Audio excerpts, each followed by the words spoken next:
recently been in the college football playoff in 21 and 22. Cincinnati opened 7-1, trying to put a good taste in their mouths after a 3-game losing streak here in the Dallas-Fort Worth Metroplex. It is a beautiful day for football here in sunny Fort Worth. Jason Benetti, my inspiration, Robert Griffin III, Alexa Landestoy is downstairs. These two teams want to go into the offseason feeling like themselves again. Yeah, they do, but what's up with this hat? This looks phenomenal. I mean, I've seen it all year long, and it's just breathtaking. You're just doing it better than all of us right now, but Jason. Only one of us is the sheriff.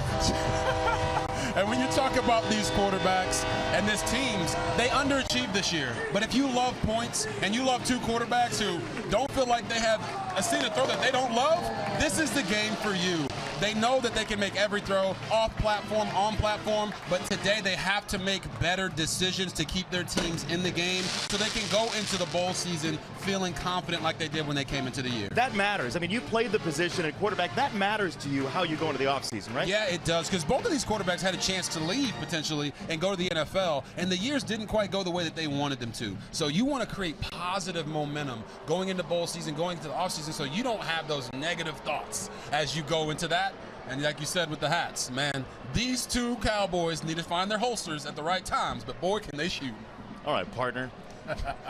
It's time for our game countdown, brought to you by Progressive.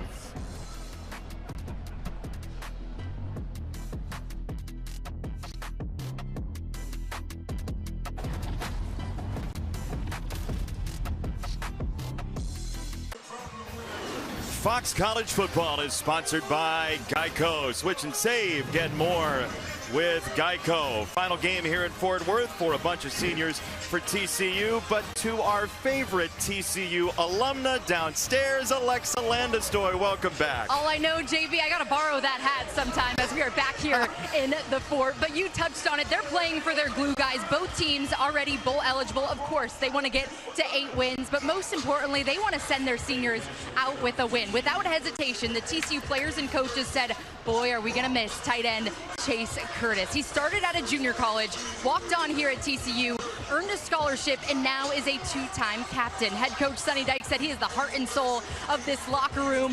Offensive coordinator Kendall Briles said he's one of his favorite players he's ever been around. He's even going to cry when Chase's time is done. He said, if I put together a 10-hour practice, Chase is the type of guy that would give 100% of the time. And JB, his story, like many others, is the reason so many of us love college football. It's absolutely true. I mean, with that report and the hat off the top of the show, someone needs to start singing, "You've Got a Friend in Me."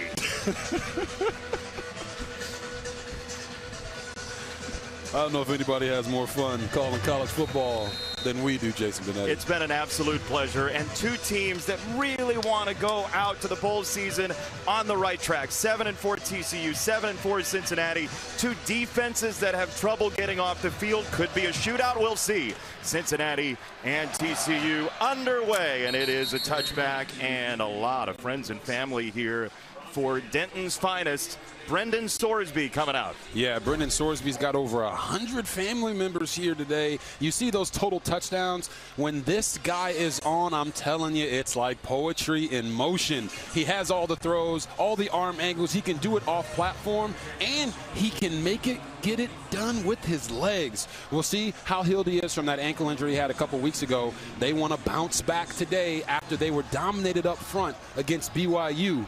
Let's see if the man with the C on his jersey can get it rolling today. They need to get that run game on track. They got Evan Pryor back last week. Sorsby will throw it. It's a juggling grab on the far side by Pryor, the transfer from Ohio State, who you just saw a little while ago. This offensive line, in part because of Sorsby, has only allowed 4 sacks all year. Yeah, they've been really great in pass protection, but I know they all want to challenge themselves to be better up front because they weren't last week. Evan Pryor, big play waiting to happen. They want to get him the football in so many ways. Hand it to him, throw it to him, screen it to him. Well, we've seen throw it to him, and we'll see a hand it to him right here. So that's 2 of the 3. It is third down coming up, and this TCU defense has seen so many plays, top 20 plays seen in the country. Yeah, trouble getting off the field. Number 11, Devin Deal, there is one of their better pass rushers coming off the edge. And then you got Caleb Elarmzor. This guy is all over the place, leads them in sacks. Him and Nnamdi Obiazer are going to be all over the formation today. And then on the back end, you're going to see notably Bud Clark is not there. He's one of the best safeties in the country. He is out for today's game. Watch Joe Royer here. He's in the slot at the bottom of the screen. They'll throw away from him and hit the touchdown maker, Cyrus Allen, who's twisted down by Jordan Lester in the open field. Tremendous play. Yeah, tremendous tackle there by Lester, and you're going to watch this sit route. They're going to do switch release. He's going to motion outside. Boom, sits it down. He's open. Now as a receiver, you got to get vertical. Don't dance around and try to get the biggest play possible. Move the chains for your team, but now they're here, 4th and 1, going for it. The second best fourth down team in the country, Cincinnati. They are 16 for 19 on fourth down, and they'll work out of the pistol. The big back Walker is in. It's Sorsby on the keep, and it is very close. He looks like he's just short of the line to gain. Jamel Johnson, the safety, got the hit. And TCU, it looks like, holds the line. They do. What a stop for the Horned Frogs to open this game. And I want you guys to watch Devin Deal right here off the edge. He is the one that makes this play happen. Watch how he comes up the field, knocks out the guard, the extra lineman that's coming in, and knocks out the running back, which helps his defense get to the quarterback. And you can see Sorby's, oh, he's so frustrated. He's so frustrated. He wanted to be able to throw the football there because they had man coverage on the outside. But boy, oh boy, Devin Deal, really important play right there, getting in the backfield and creating chaos. See if we get a shot play early from Kendall Briles here. It is a throw. Josh Hoover gets it away for Eric McAllister, who is a dynamic playmaker. McAllister across the 30. The last time we heard the word gunslinger, as many times as we heard this week from both coaching staffs, was a Yosemite Sam cartoon. I mean, everybody says that word about Hoover. Yes, they do, and they're getting back up to the line of scrimmage, running another play. They will toss it for Payne. They stretch him out wide, and he's shoved back. That is Jake Golday, who makes seemingly 80% of the tackles for Cincinnati. That's a first down. He is everywhere on tape. Yeah, Golday's everywhere on tape. When you bring that conversation back to Hoover, like when you say gunslinger, he thinks he can make every throw, whether the guy is covered or not. And sometimes that gets him in trouble because he starts to throw interceptions. In his last 3 games, he's got 7 picks. They need him to be better. Last week, they would have blown Houston out if he didn't keep both teams in the game. Yeah, high risk, high reward. He saw Coleman move at the line, so they'll throw it out wide. An incomplete, too high for Jordan Dwyer behind this TCU offensive line. Yeah, this TCU team has been banged up really in general. You see Remington Strickland there at left guard, in for Cade Bennett, who is normally the starter and has been the starter most of the season. But right there, Eric McAllister, wide receiver number 1. He's a Sunday guy, and I'm not talking about ice cream. He will be playing in the NFL, and he's frustrated today because he felt like he should have been up for the Bednarik Award, and he didn't make the finalists for that one. So let's see how fired up he is. Yeah, he told us straight up that he thought he was one of the top 3 receivers in the country, as Hoover will pull it, and he will run. Hoover is hit and dropped. Monte Whedon in open field to hit Hoover for a loss. Yeah, you're going to see Jalen Hunt right here come off the edge, making the quarterback have to step up into the pocket and escape, and then you see the defender closing in on him. We talk about closing space. Monte Whedon, really nice job of not giving the quarterback an opportunity to have a two-way go there, attack the legs, get him to the ground. Third down for Hoover. See what choice he makes here against this defense. He'll throw it downfield, and he's got a completion to Rogers right near the line to gain. They're going to put him out of bounds, maybe a yard short, half a yard short. It's 4th down, and you figure this is house money Saturday, right? Yeah, they definitely should go for it here on 4th down. And really there for Hoover, he had DJ Rogers open early. And it would have been a touchdown if he threw it in timing and rhythm. He couldn't, got it to him late. Now let's see what they do here. Empty formation. Quarterback draw could be used here. They don't do it a ton, but now they're motioning the back into the backfield. They both have to set because two were in motion at the same time. It is a handoff, hand in the ground for Payne. He keeps his feet and drives the legs inside the 5. What athleticism from Jeremy Payne. I want you to watch Remington Strickland, the left tackle, and DJ Rogers slow the defense down, and right there, Payne, woo! You talk about contact balance. He almost fell by himself and then made 2 defenders fall as he goes and gets that first down. Incredible. Outrageous play against a Cincinnati defense that struggles mightily on 4th down. It's Payne again, trying to bounce it. Does he have the corner? The answer is no. Matthew McDoom spiked him down. Hey, who said corners can't tackle, man? I think you may have at some point. I definitely have said that. Yeah, that's what I thought. This is the truth. Matthew McDoom right there said, I don't care if I'm 5'9", 180 pounds. You're not going to run around me. You might run through me. He probably didn't say that either, but he definitely wasn't going to let him run around him. Doing a lot of paraphrasing on the opening TCU drive. Out of the pistol, Hoover keeps it for a while, lobs it, end zone, touchdown, Manjack.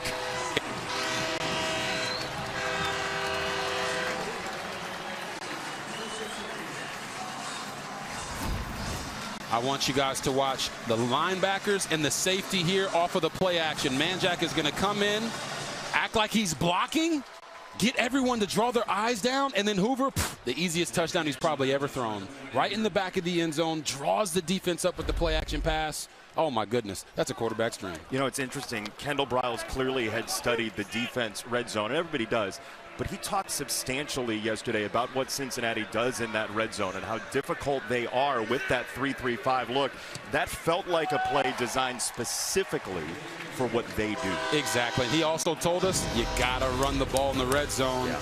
They know that. Faked it. Got the touchdown over the top to Mr. No Swag Jack. You love to see it. We'll get back. Oh, switch and save. Get more with Geico. Last year with some snow flurries. TCU 20, Cincinnati 13. Couple of touchdowns from now Green Bay Packers, Savion Williams. They have had some skill guys come through here at TCU as we bring you our scoring summary, sponsored by Modelo. Now recruiting full-time fans. Please drink responsibly. That's how you pay off a turnover on downs, Robert. Yeah, 100%. You talk about starting fast.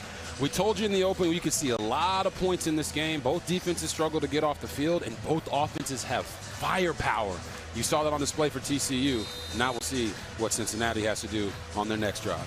By the way, that look is a little ominous. It's not going to be snow today, but there are some thunderstorms in the area, which is an amazing thing to say on November the 29th, but that's the lay of the land. Here we go. Cincinnati will have it, and we have Three's Keys as part of Geico. Get more game plan Geico. Switch and save. Get more with Geico. What's on the platter today? Oh, yes. If you're Cincinnati, you got to go full Vader, all right? The dark side of this offense is its run game. It was just Black Friday, and this offense needs to go full Darth Vader and give into the darkness. Run the football and make this team respect you. For TCU, it's Dr. Jekyll and Mr. Hyde. We saw Mr. Hyde there for Josh Hoover. Yep. Sometimes he can be Dr. Jekyll.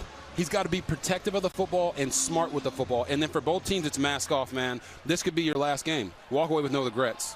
Unleash the trick plays. Go for it. And don't hold your best plays if you're the offensive coordinators for these teams. Let it rip. Hey, house money college football is really fun as Walker gets stood up, and he's going to lose half a yard on a first down run. TCU's Devin Deal, who you highlighted earlier, couple years with Tulane.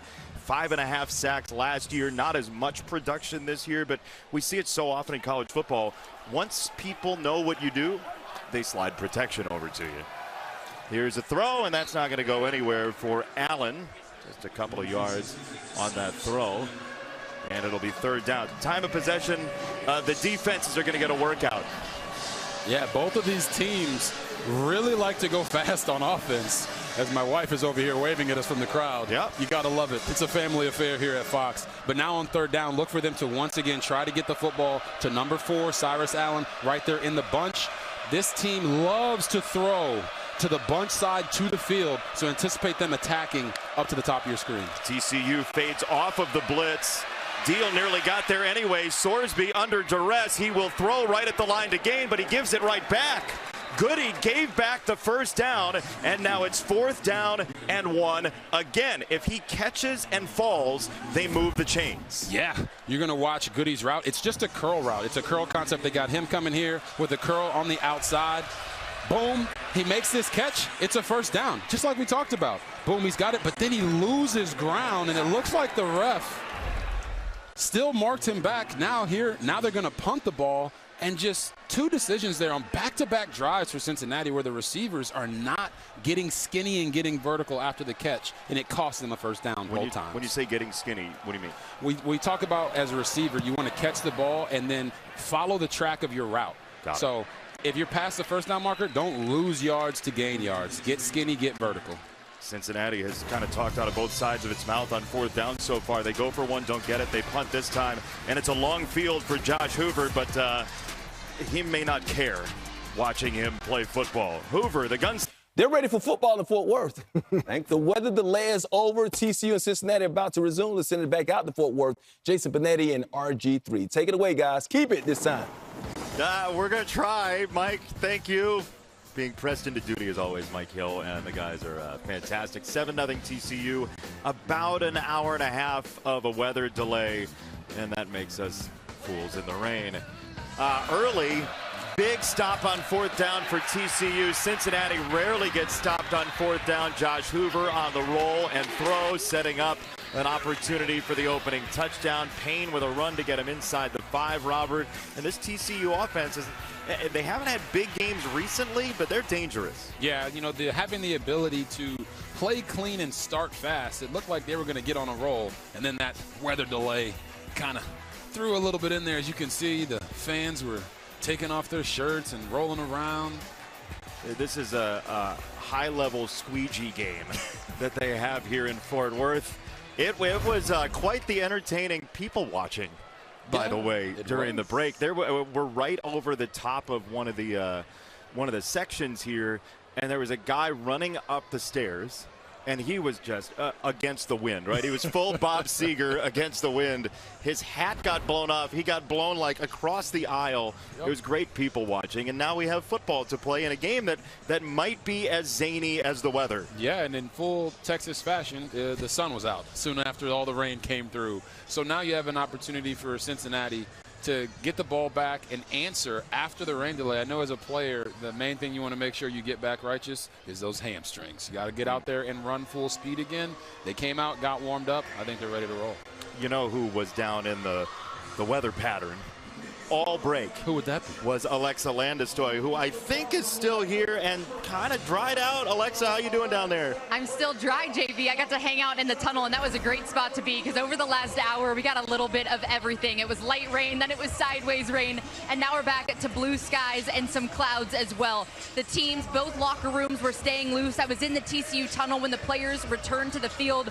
Quarterback Josh Hoover was doing a few different cutting drills, making sure his cleats still had traction on this grass. But I'll give you some fun facts after talking to the grounds crew. They said this is USGA putting green grade. They got 12 inches of sand, 10 inches of gravel. He said he can handle 12 inches of rain in an hour, and JB, they only got a half an inch in 15 minutes. So let's watch the conditions, but it shouldn't be much of an issue for either of these teams. I will say, just looking at that shot that our director Darren Foster has, the reads on 15 are a little different than before. So a couple divots there. I mean, pick up your divots. Scott Satterfield, year number 3 at Cincinnati, 15-20. November has been difficult, although, you know, last week they had a lot of reason to feel like they could have won that BYU game. Some miscues, a couple of missed field goals, and then Sonny Dykes at TCU off that college football playoff opportunity just 3 years ago. And we are ready for football, RG3. Oh, yeah. Or so.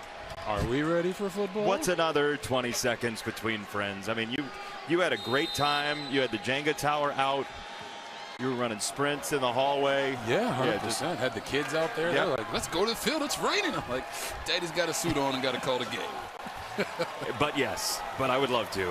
All right, from the 19, TCU has a 7-0 lead, and they have the ball out of that weather delay. Oh, a quick test of the hamstrings for Payne, who's bringing it all the way down to the 33. Ooh. One thing about Jeremy Payne is his vision. I want you to watch his patience here. He's going to find the hole, and once he sees it, boom, he's going to put his foot in the ground, make 2 cuts backwards, hit a stiff arm, and get through there. Something about that patience of the running back that is a virtue. And we go direct snap here. Here is Payne on the run. So let me ask you, we were watching Minnesota, Wisconsin. That was some of our rain delay coverage. The snow was notable there. If the divots become an issue here, what can you do? Yeah, normally what happens is you change the cleats, right? If it's a fast field with no rain and no conditions, you wear a shorter cleat. When you get the muddy and the sogginess of it, having the longer cleat and being able to dig in when you run certainly helps you as a player not to have to worry about slipping and sliding everywhere. Payne stood up by Micah Coleman, and as Alexis said, I mean, they've done everything they can with this field, but as we get later in the game, it could become a problem. Yeah, I mean, we saw some standing water on the sides. You could see them using the squeegees on the sideline to get everything out. If we get any more rain, it could become a problem, but as that water starts to soak in, that is where later in the game, foot placement and your footing becomes something that you truly have to focus on. Golday on the approach. They're going to bring some pressure. He'll spin it out wide. Hoover does. Payne steps through a tackle. He's got the sideline. All the way inside the 20. That's a gain of 44 off one missed tackle. And what you're going to see is Chase Curtis here thinks that this guy is guarding the back, so he goes to try to get in his way, but it's the player from depth. And when you close that space, you have to make that play. Trayvon Golakalar did not do that, and Jeremy Payne is one of the fastest players on the field. Out of Missouri City here in Texas. And they will fake it to him, whistle it up top into the end zone. And McAllister hangs on. Touchdown. What a juggling act that was. You want to talk about a Sunday guy? Watch Eric McAllister right here on the outside. Run this back shoulder fade. The one thing you don't want to do is run a back shoulder fade like it's a back shoulder fade. You got to press vertical. He goes up, makes the play right over the top of the shoulder of the defender there. Very hard cover, being 6'3", 205 pounds. He used all of his size and his strength right there. After a couple 50-50 balls didn't go their way in the Houston game, in recent games, Hoover goes right back there. He told us this week he wants to give McAllister chances. He gave him one there, and it's TCU's second touchdown in about 2 hours, but only 9 minutes of game time. 14-0 Horned Frogs in the season finale before the bowl calendar.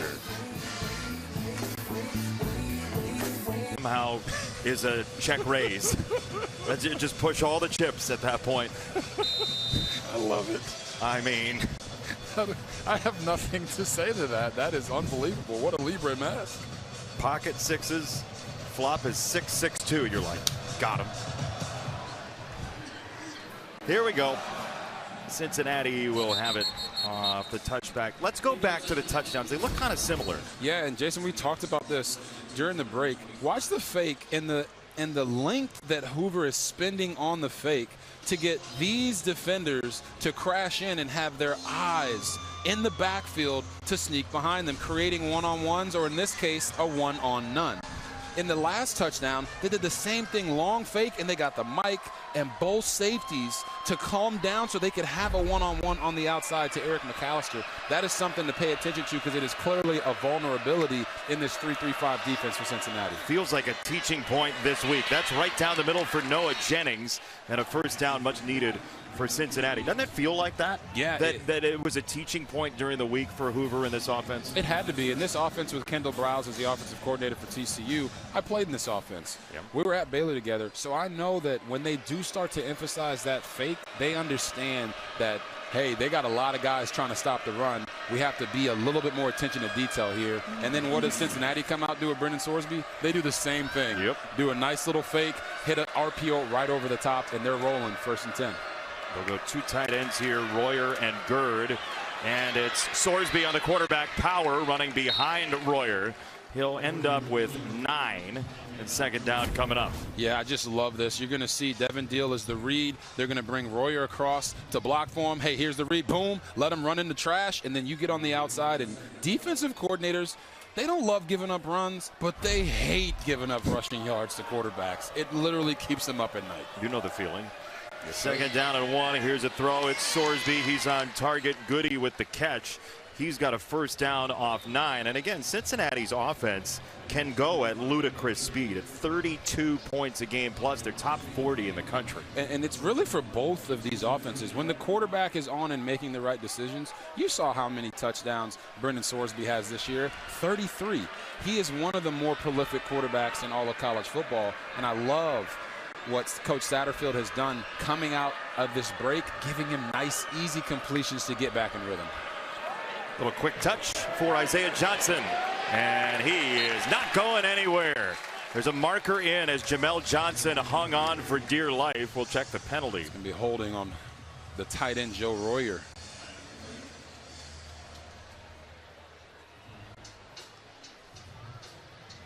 Michael Vandervelde is our referee this Thanksgiving weekend. Offense number 11, 10-yard penalty. Still first down. Please set the game clock to 3:55, please.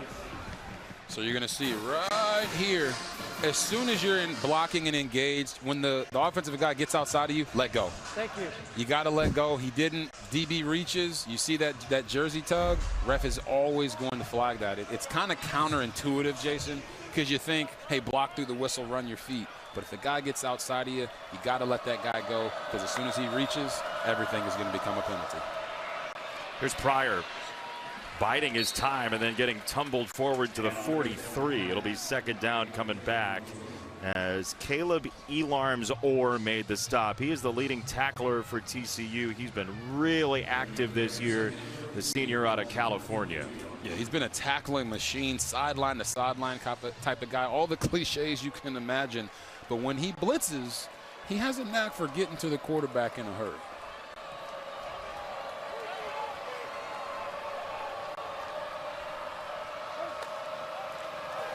Allen was in motion. Sorsby looks off of him, goes over the middle. There is Royer, and he gets wrangled down at the 33.5 by Lester. But that is Royer, who just hasn't seen many targets the last couple of weeks. Yeah, he hasn't. And you look at it, first 7 games, 21 catches, the last 4, 5. I mean, this is a guy that every defensive coordinator that has played this team has said, we got to stop number 11, Joe Royer. But they've struggled to get him the football. Right there, I love the nice jerk route where he can confuse the defense and get wide open across the middle. Sorsby hopping in the pocket. He'll roll now. He pumps, and he's going to try and run for it. He's got it, inviting a collision. Sorsby gets decked, but picks up the first down. Oh, my goodness. We talked about Caleb Elarms-Orr. Watch the patience here from Brendan Sorsby and the violence to finish. Listen to it. Hey, them pads was popping right there. And my man Elarms-Orr is not going to live that down. They're going to play that on repeat in the meeting room, saying, you got ran over by a quarterback? He's happy it's the finale. First down. Free runner coming. He'll throw it for the tailback Pryor, who's wide open for the touchdown. Perfect call for the defense. Cincinnati's on the board.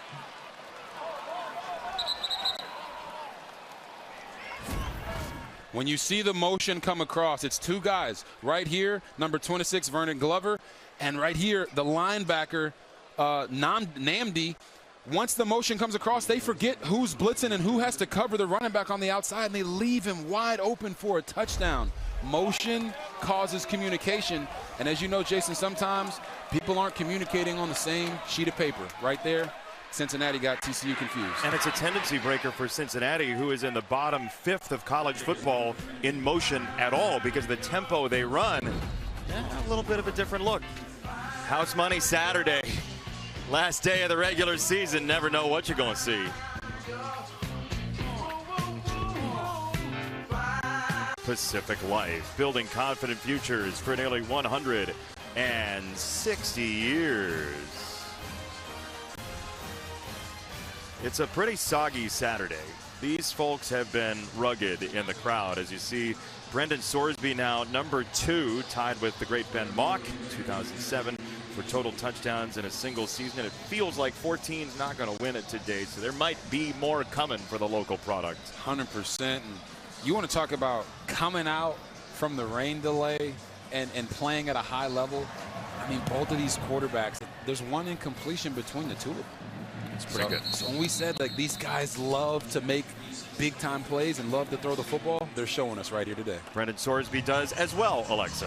Yeah, I was able to catch up with his parents before the game. His mom, Christy, told me at 18 months she knew he was going to be an athlete when he was in the batter's stance already at that young age. This was a unique holiday because normally they follow Brendan wherever he is, but this year they stayed here in Texas with so many friends and family growing up just an hour from here. Guys, they've got 120 people in attendance. They were able to get 71 comp tickets. They bought 50, but JB, I wonder what that bill was. Yeah, it's a little expensive, I have to imagine. In baseball, they say, yeah, I'm playing for free today. Denman, the freshman tailback, gets his first carry. John Denman, the former high school Wildcat quarterback. But for Brendan Sorsby, here's a guy who did not like the way he finished last season. So Scott Satterfield told us he came into this year highly motivated. Now they're on a 3-game losing streak. Cincinnati wants this game, even though there's not big college football playoff stakes. Yeah, they do. And you talk about Sorsby and their lack of really production late in seasons. It's all tied to his health. Yeah. Last year, he was also banged up down the stretch of the season, and he is the lifeblood of this team and this offense. When he's healthy and moving like he has been today, they can put up 40 to 50 points in the blink of an eye. And that's the thing. Can the defense get off the field and hand him the football? Cincinnati sees the most plays per drive of any defense in the country, and they've got a 3rd and 4 against Hoover and TCU here. 4-man rush. Hoover wants a deep ball down the left side. Tough catch for Dwyer. He's got it. He's gone. More points here in Fort Worth.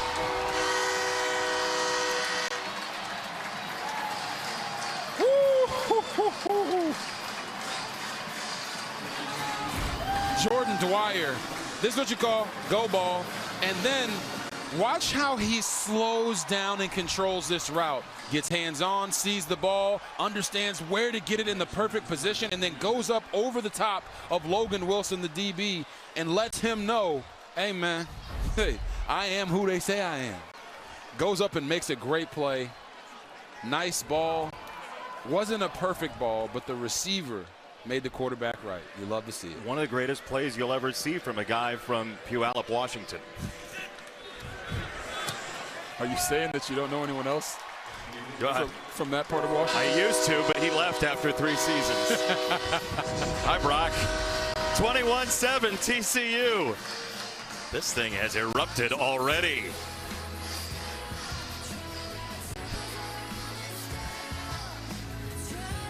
Already eclipsed their average for the last 3 games. Yeah, they've been struggling offensively, and it really came down to decision-making by the quarterback. And what I've seen so far from Josh Hoover is exactly who we said he was in the open. A guy that can make every throw, and when he's on, they're dangerous. He is controlling the line of scrimmage, and I'm going to continue to show you guys some of the signals that he's giving, you know, before the snap, because he is changing plays in a good way, getting them into the best possible plays. That's a touchback inside the pylon at Josh Hoover and TCU. We asked Sonny Dykes what was the highest high. He said maybe that North Carolina game. You don't know what you're going to have in week 1. They blew out Bill Belichick and the Tar Heels, but then they lose 4 of their next 7. They have 5 road games this year in the Big 12. That didn't help. Last week, they knocked Houston out of contention for a possible chance at the Big 12 title game. And then Sonny Dykes did karaoke on the plane, so everything's trending upward. The karaoke was pretty good, too. It was good. It was awesome. And that just shows you how good this team could have been this year if they didn't turn the football over so much. They won that one against Houston with the turnovers. A power from Sorsby. Tawi Walker with the block. Tackle from Denba. Ansel Denba. But Sorsby, you mentioned the ankle. Looks fine, looks very willing to run. Yeah, and last week against BYU, he was a little unsure whether how he was going to feel, so he wasn't as active running, and they weren't as active calling run plays for him. You got Caldwell this time. Jeff Caldwell, who you feel like is a pretty talented wide receiver, Robert. Yeah, this guy's every bit a 6'5", 215 kind of guy that you can move around the formation. He caught a touchdown last week against BYU from the slot.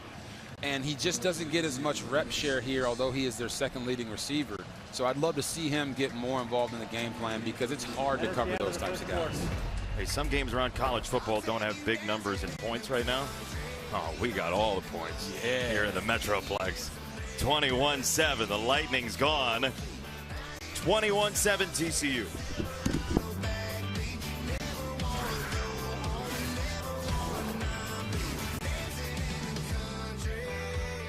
Converting third downs right now, it's the biggest thing, and making some big plays. So we need to get a stop here on defense and just got to continue to be able to run the football. Appreciate the time, Coach. Thank you. Combined 14 yards of play since the delay. And there goes Tawi Walker just ramming through Johnson and company. It's a gain of 9. That's going to bring down the yards per play since the Lightning. Yeah, I mean, these guys, what I love from Cincinnati so far today, Jason, is the fact that they are getting back to what their real identity is in the run game. Wide zone, running outside to the left and outside to the right, giving their backs the opportunity to use their vision to cut back. It's been beautiful to see. They're a top 40 running team in the country, and there you see it again. That outside zone run game across midfield. It is a first down. He's into Julius Sims, Walker is. But you see that first quarter against Arizona, they look like they're going to win big thanks to the run game. Since then, what's been wrong in the run game? They've tried to do too many things, and sometimes when you overcomplicate it and you go away from your bread and butter, it can make you be less effective. Also, penalties can hurt. That is true. False start. Offense, number 56, 5-yard penalty. Still first down. You get DeAndre Buford, the right tackle, transfer from Kentucky by way of Detroit. Yeah, big Buford got going a little bit before he needed to, and you can see Sorsby saying, we got to pick up the pace, baby. Let's go fast. I'm with you, Brendan. Something about going fast for a quarterback who has experience makes them feel like they're in control and they're not being reactive to the defense. Part of the problem is all these subs that you see happening gives TCU the opportunity to sub. As you see, the ref is holding the ball for TCU's guys to be able to get off the field. Yeah, there's another substitution happening right at the snap. Oyewale was coming off the field, and there's a marker in. I believe he did not get off the field. Let's see. It has to be a reasonable amount of time to substitute. They brought an extra sub to the sideline, 97 Oyewale, and it looks like he didn't. Yeah. Defense, 12 players on the field. The second substitute did not come in on time, and they were not protected. Still first down. That's what it is, right? So if you don't do it within the reasonable amount of time. There's our guy, Oyewale, and it's like he thinks he's protected, which is exactly what the ref did a great job of explaining. He wasn't protected because they brought the second sub on too late. Regardless, get off the field. Well, yeah, but TCU saw it on tape, though. We talked to Andy Avalos about that very thing in our meeting yesterday because BYU did the same thing. They exposed that for Cincinnati last week. Off the motion from Allen, Sorsby takes the short pass, and he finds Goody off a tough catch. And the former Boise State coach Andy Avalos and this TCU defense has not been a barrel of laughs to deal with for offenses this year. BYU put up a big number, but not a ton have. Yeah, they want to be an attacking defense, which is why sometimes they shoot their shot and they miss and have some broken tackles that create big plays. To the sideline, and Jennings, who steps out of bounds, hopping around. Caldwell make it. It's Caldwell the grab, and it's a first down for Cincinnati. Caldwell may have hurt his ankle there.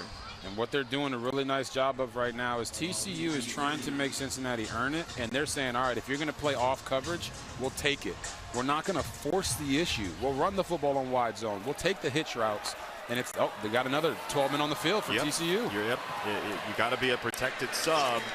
He was not, and this is the tight end Grover, his fourth catch, Gavin Grover. Little substitution.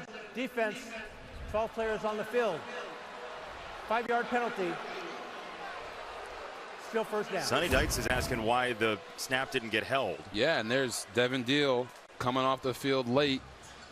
And I think this is probably something that Coach Satterfield for Cincinnati talked to the refs about before the game. To say, hey, if we get our subs on quickly, when they make their first sub, if they make a second one, after that, we should be able to run the play. Last week against BYU, they were standing over the ball for like 7 to 8 seconds. That's right. Waiting for the defenders to get off the field.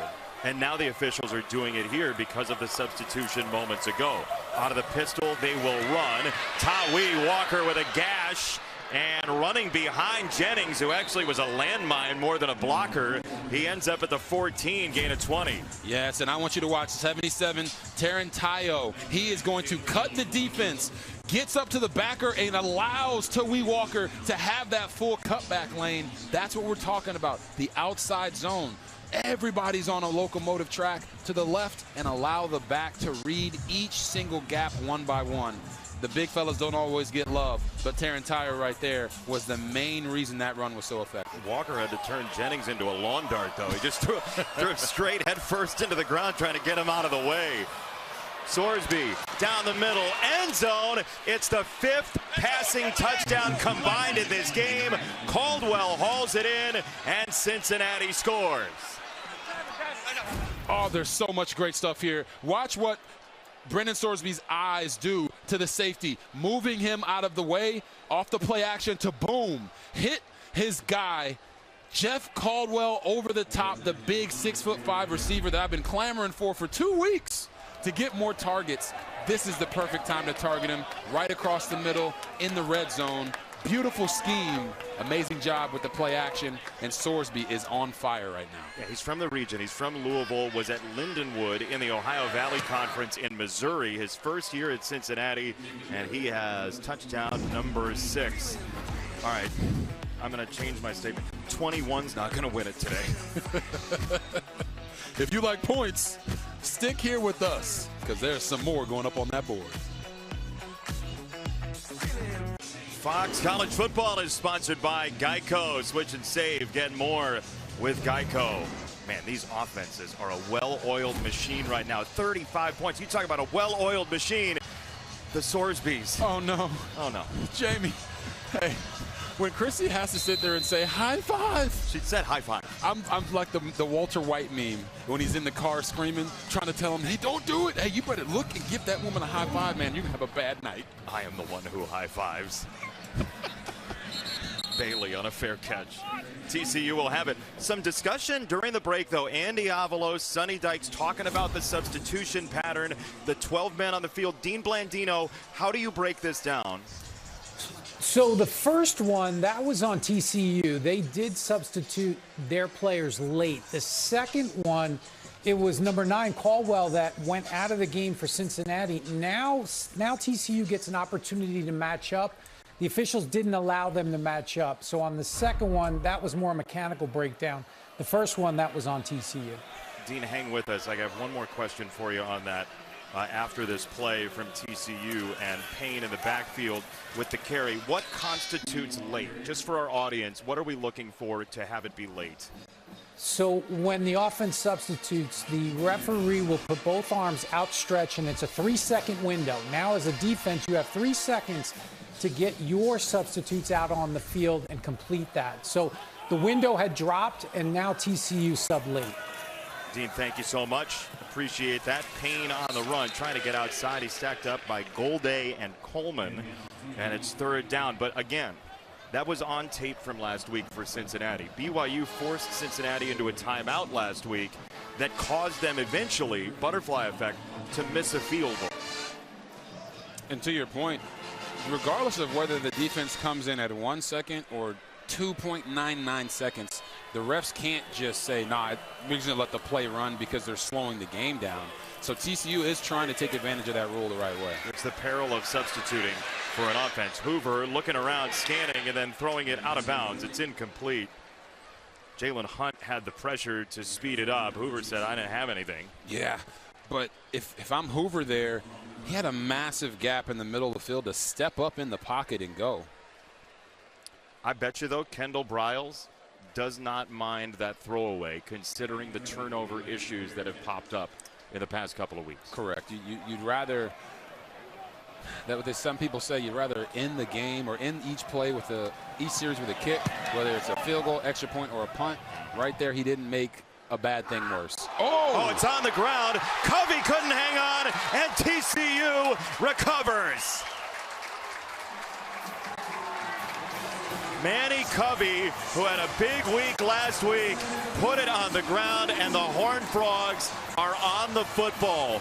Hudson Hooper gets down the field and covers it up. Right here, you're going to see Covey. Hey, sometimes when those... The field was that the kick was touched by the receiving team and recovered by the kicking team. First down, TCU. We appreciate that update.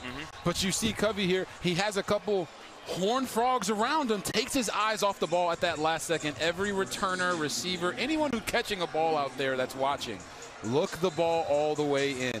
Never look to do what you're going to do next before you actually secure the catch. It's a great point. And remember, you're protected as a returner in front of your body. To the side of your body is a different matter. So that was legally done by TCU. It's a quick throw, and it's Manjack, who had a touchdown earlier, the opening touchdown. Harrison with the stop on a loss of 1, and Christian Harrison is down. He has had a breakout year in year 1 at Cincinnati. Rodney Harrison's son, Christian, the transfer from Tennessee, is down on the field. Looks like he might have got the wind knocked out of him. Check on Harrison when we come back. Fox College Football is sponsored by Allstate. You're in good hands. Cincinnati has struggled in November. Their last win in November, the 11th of 2023. Cincinnati got a big day from Corey Kiner. They've been close range a couple of times this year. Could have beaten Arizona a few weeks ago. Had a chance against BYU, but 1-10 since 2023 after some strong starts for this team. Yeah, and they've only scored 24 points once in those games, but given up 40 points 4 times and 30 points 7 times. Yeah, they wanted to get that monkey off their back for sure.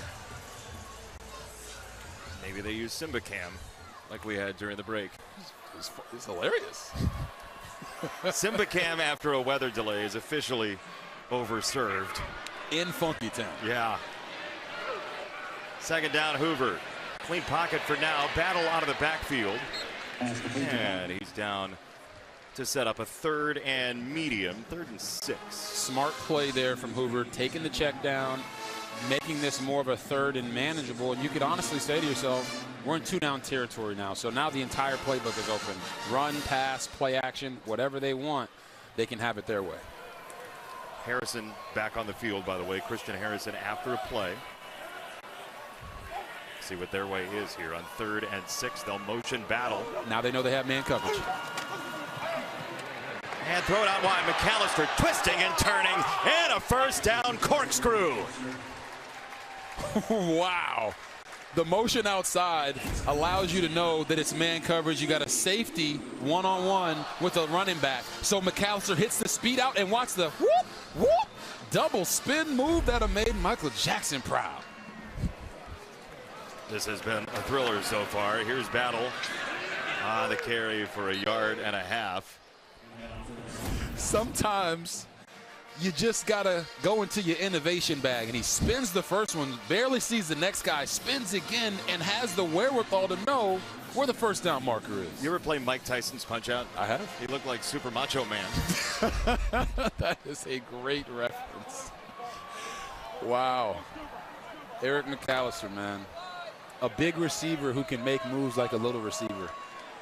Those are quarterbacks' best friends. I was going to say, huge asset for a quarterback. Second down and 9, moving down to 8 minutes in the quarter. Hoover pulls it and finds McAllister. Another spin. Oh, we're not in Kansas anymore, Toto.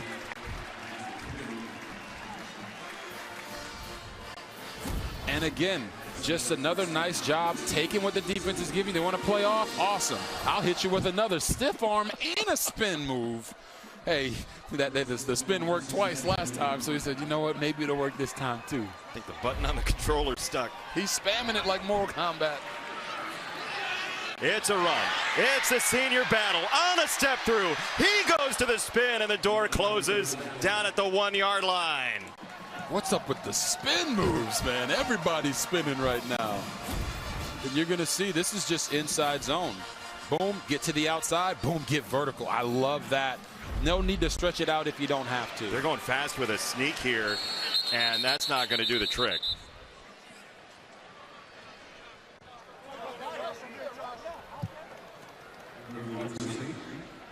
So the defensive coordinator, Tyson Veit, who has not been an extremely aggressive defensive play caller, but in the red zone, they've been pretty good, Cincinnati. Yeah, they've been really good. And when we talked to offensive coordinator Kendall Browse for TCU, he said it's because they don't change what they do in the open field. It's just the windows become condensed. So they don't start to pressure or bring cover zero like most teams do. Quick snap up to the line here. Let's see what TCU's got. They've got very close. Denman is down.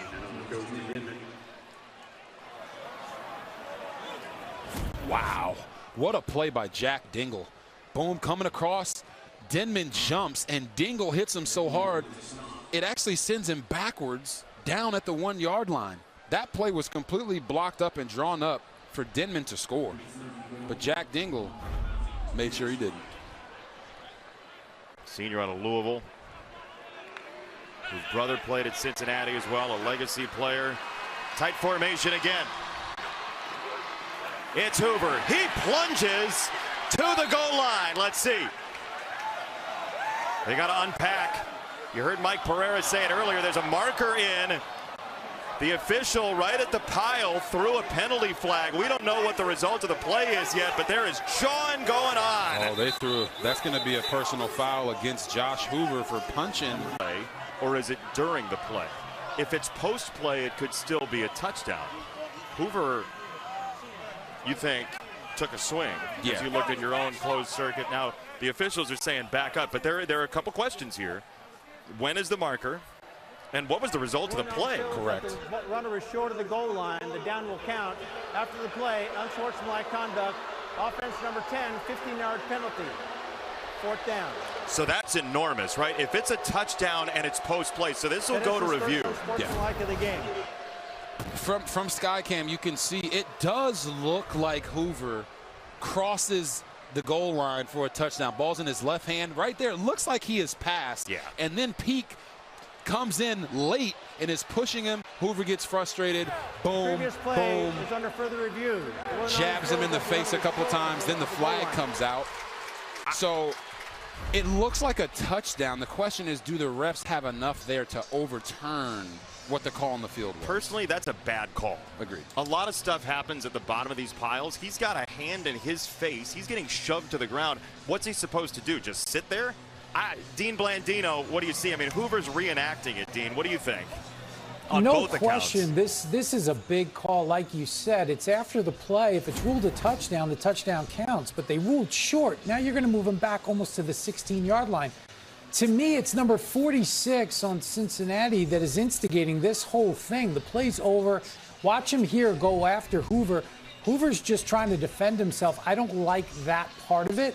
But again, now they're reviewing, did the ball break the plane? I think it did, but I'm trying to find the football in a clear shot, and that's going to be the key. If it's not clear and obvious, it's going to be upheld, and now it's going to be 4th and goal way back at the 15.5, 16-yard line. Dean, thank you. I know you're looking specifically for the ball. If you see a shot where he is over the goal line, Dean, and you know where approximately the ball is, could that ever be enough? After review, the ruling on the field is upheld. 4th down. That is really tough for TCU. Oh, yeah. They got hit with a double whammy there, and I think Dean Blandino is so spot on. Antoine Peak Jr. comes in and is so excessive after the play. But as we always tell guys, whether you're coaching them or you've been on a team, a coach will tell you they always get the second guy. And right there, Josh Hoover hitting him in the face secondly is what they ended up picking up and throwing the flag on. I'm not saying it was right. I'm just saying that's what they called, and he got caught. And then the other part of what Dean said that was so spot on is you just can't see the ball. No. It looks like a touchdown, but if you can't confirm it, they're not going to overturn it. And that's a massive point swing here for TCU having to settle for a field goal. Yeah, Nate McCashland on to kick the field goal from 32 suddenly. This crowd is certainly restless. And McCashland puts it through. How many piles you've been in where something like that has happened? Oh, almost every single one of them. And to me, it's the ref's job to not make the game about them in that moment. They can keep a cool head, but now we'll see how Cincinnati responds when we get back. Tomorrow on Fox, Matthew Stafford and the Rams take on the Panthers, trying to hop back in the NFC playoff race after the loss to the 49ers. Or the Sam Darnold Bowl, Justin Jefferson and the Vikings against Sam and the Seahawks, or other regional action. Check your local listings for the game in your area. Matthew Stafford, man. Ooh. Ageless. Ageless. I don't think I've ever seen a 37-year-old with more arm talent and carried it with him the way that he has throughout his NFL career. Elway?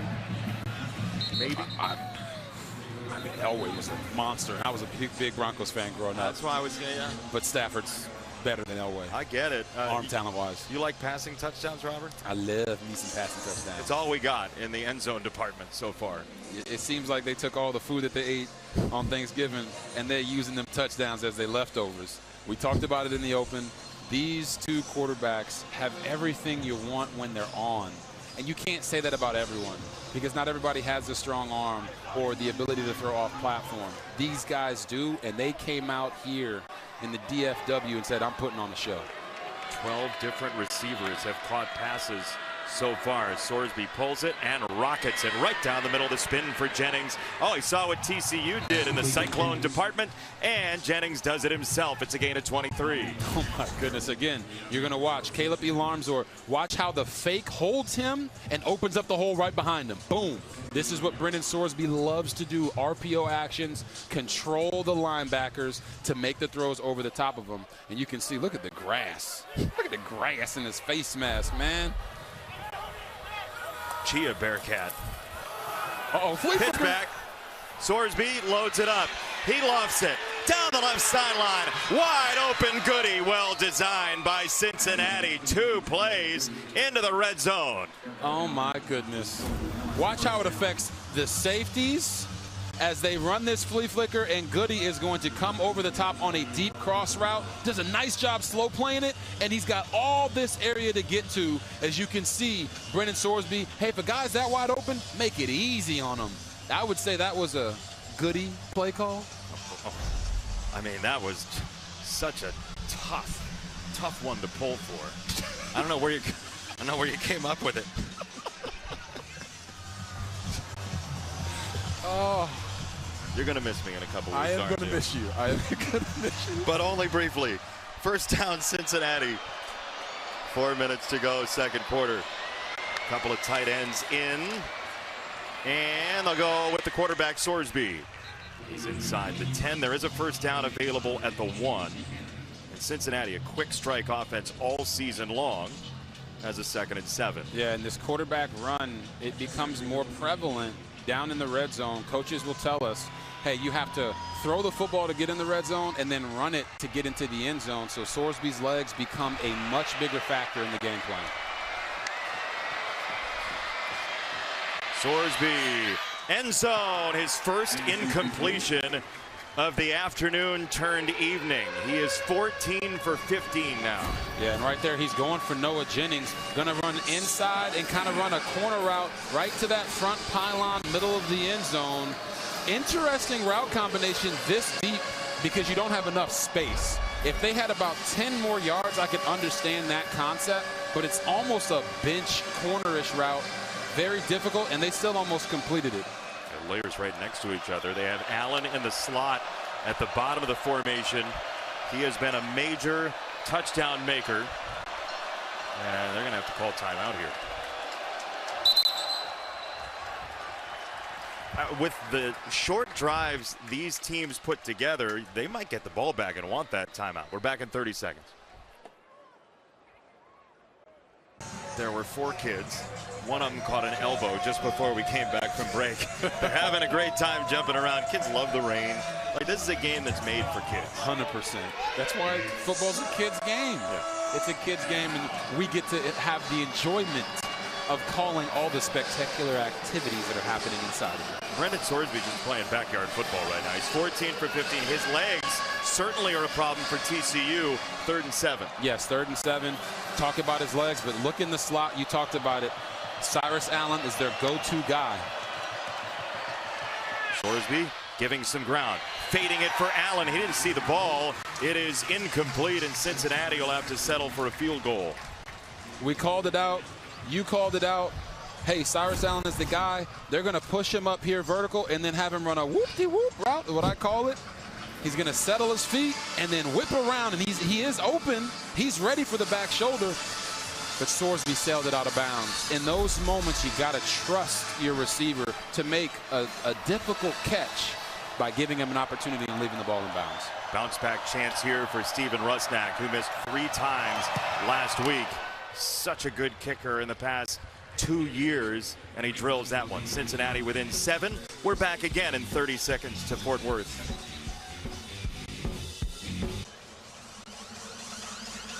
Our game summary sponsored by Pacific Life, building confident futures for nearly 160 years. 467 total yards in 27 minutes of game action. If you looked up efficiency in the dictionary, you'd see a picture of these two teams today. Quarterbacks have been making the right decisions. They have not gotten greedy and forced the football down the field, and they are showing off all the fixins like it's Thanksgiving dinner. Do you have a favorite fixin'? My favorite fixin' is gumbo and sweet potato pie. Gotta love it. Well, look, we have the Horned Frogs and the Bearcats, so come along with us on a trip through nature. The Bearcat, scientifically known as Arctarctis binturong, is native to Southeast Asia and prefers tropical rainforests. The Horned Frog, Phrynosoma cornutum, is native to the southwestern United States. When attacked by predators, it can squirt blood from its eyes as a defense mechanism. Evidently, the blood tastes foul and can confuse, startle, or repel, just like that voice. Hoover to throw on a first down. He's got it to McAllister on the sideline. So break it down for us by CompuBox here, the tail of the tape. Yeah, Robert. tail of the tape. You're talking about the Cincinnati Bearcat lifespan of 15 to 20 years versus 6 to 10 for TCU Horned Frog. 50 pounds for the Bearcat to 1 pound for the Horned Frog. And their favorite foods? Figs and insects. I like fig Newtons too. Have you ever had an insect Newton? That's the question. Maybe on accident. You know, you haven't lived. Running so fast or riding a bike. No windshield cars. Sometimes you catch one or two. What I'm trying to figure out is how did the Bearcat get to Cincinnati if it's native to Southeast Asia? I mean, Cincinnati for a long time was a hub airport. Oh. So, you know, maybe on a connector. Somebody got off the plane. Got him in there, snuck him in there a little bit. Second down and 5 for TCU. Andrew Wolf, our editor, has had a marvelous week this week. Here's a run, and that's a TCU first down for Jeremy Payne. And to get back to the game, when you talk about Jeremy Payne, and I didn't rhyme that on purpose. I don't believe this you. is what TCU has to do, is run the football consistently and not get too pass happy. Did you enjoy your tour of nature? I loved it. The voices were really sold it for me. Okay. Great job. There's a binturong in its natural habitat. Back by dominating Michigan, Washington trying to spoil Oregon's playoff hopes, plus Texas Tech and BYU tuning up for the Big 12 championship. Jason and Robert, see you fellas at the break. Mike's energy is endless. Love it. Love Mike's energy. The best. TCU driving. 2 minutes left. First half. 5 timeouts combined in this game. There are a few possessions maybe available, and TCU, knowing that, will run the ball, and Payne with a shimmy picks up about 5. And this is the beauty of this offense. The way Kendall Browse has built it, it has answers for everything. And they're giving Josh Hoover control at the line of scrimmage to make checks and plays into runs. When he sees 2 high safeties and he can't get it to his main man, Eric McAllister, or to Jordan Dwyer, hey, let's run the football with Jeremy Payne. He is being disciplined in that and attacking each play as its own play. I know that was a major point of emphasis this week. Don't try to group plays together. Just execute each one individually. They know Cincinnati still has a couple of timeouts, and TCU is trying, it looks like, to play a little bit of keep away. It's Payne again. It'll be 3rd down and 1. Yeah, and, you know, TCU is also going to get the ball back at halftime. So, like, controlling that middle 8, the 4 minutes before the half and the 4 minutes coming out in the second half is super important for them to win this game. Payne again, easy first down. He needed 1, he got 3. And you want to have the amount of time on the clock if you're TCU when Cincinnati, if they do get it back, they just say, you know what, not worth it. Exactly. And now they can run into their hurry up. They got 4 downs. You would think this is 4-down territory if they're going for the jugular and trying to go get a touchdown. Hoover down the middle. It's McAllister grazing in space. First and goal, TCU. Gain of 27. Oh, my goodness. What a throw and catch right there. Watch McAllister here. His eyes on the ball through the catch and then goes on to finish it. Just a really nice job there of Hoover using his eyes to move coverage. Stepped up in the pocket greatly and was able to get that one to McAllister. Call those big boy balls. Right into his catch radius out in front so he can continue to run with it. Payne jockeying in the backfield. TCU has 3 timeouts. I'd imagine they use one here, and they will. Eric McAllister told us he feels like he's the best receiver in college football. Timeout. He's played very well. There's some big numbers around college football. He's part of it, but you see, I mean, it's the second most single season in school history, Alexa.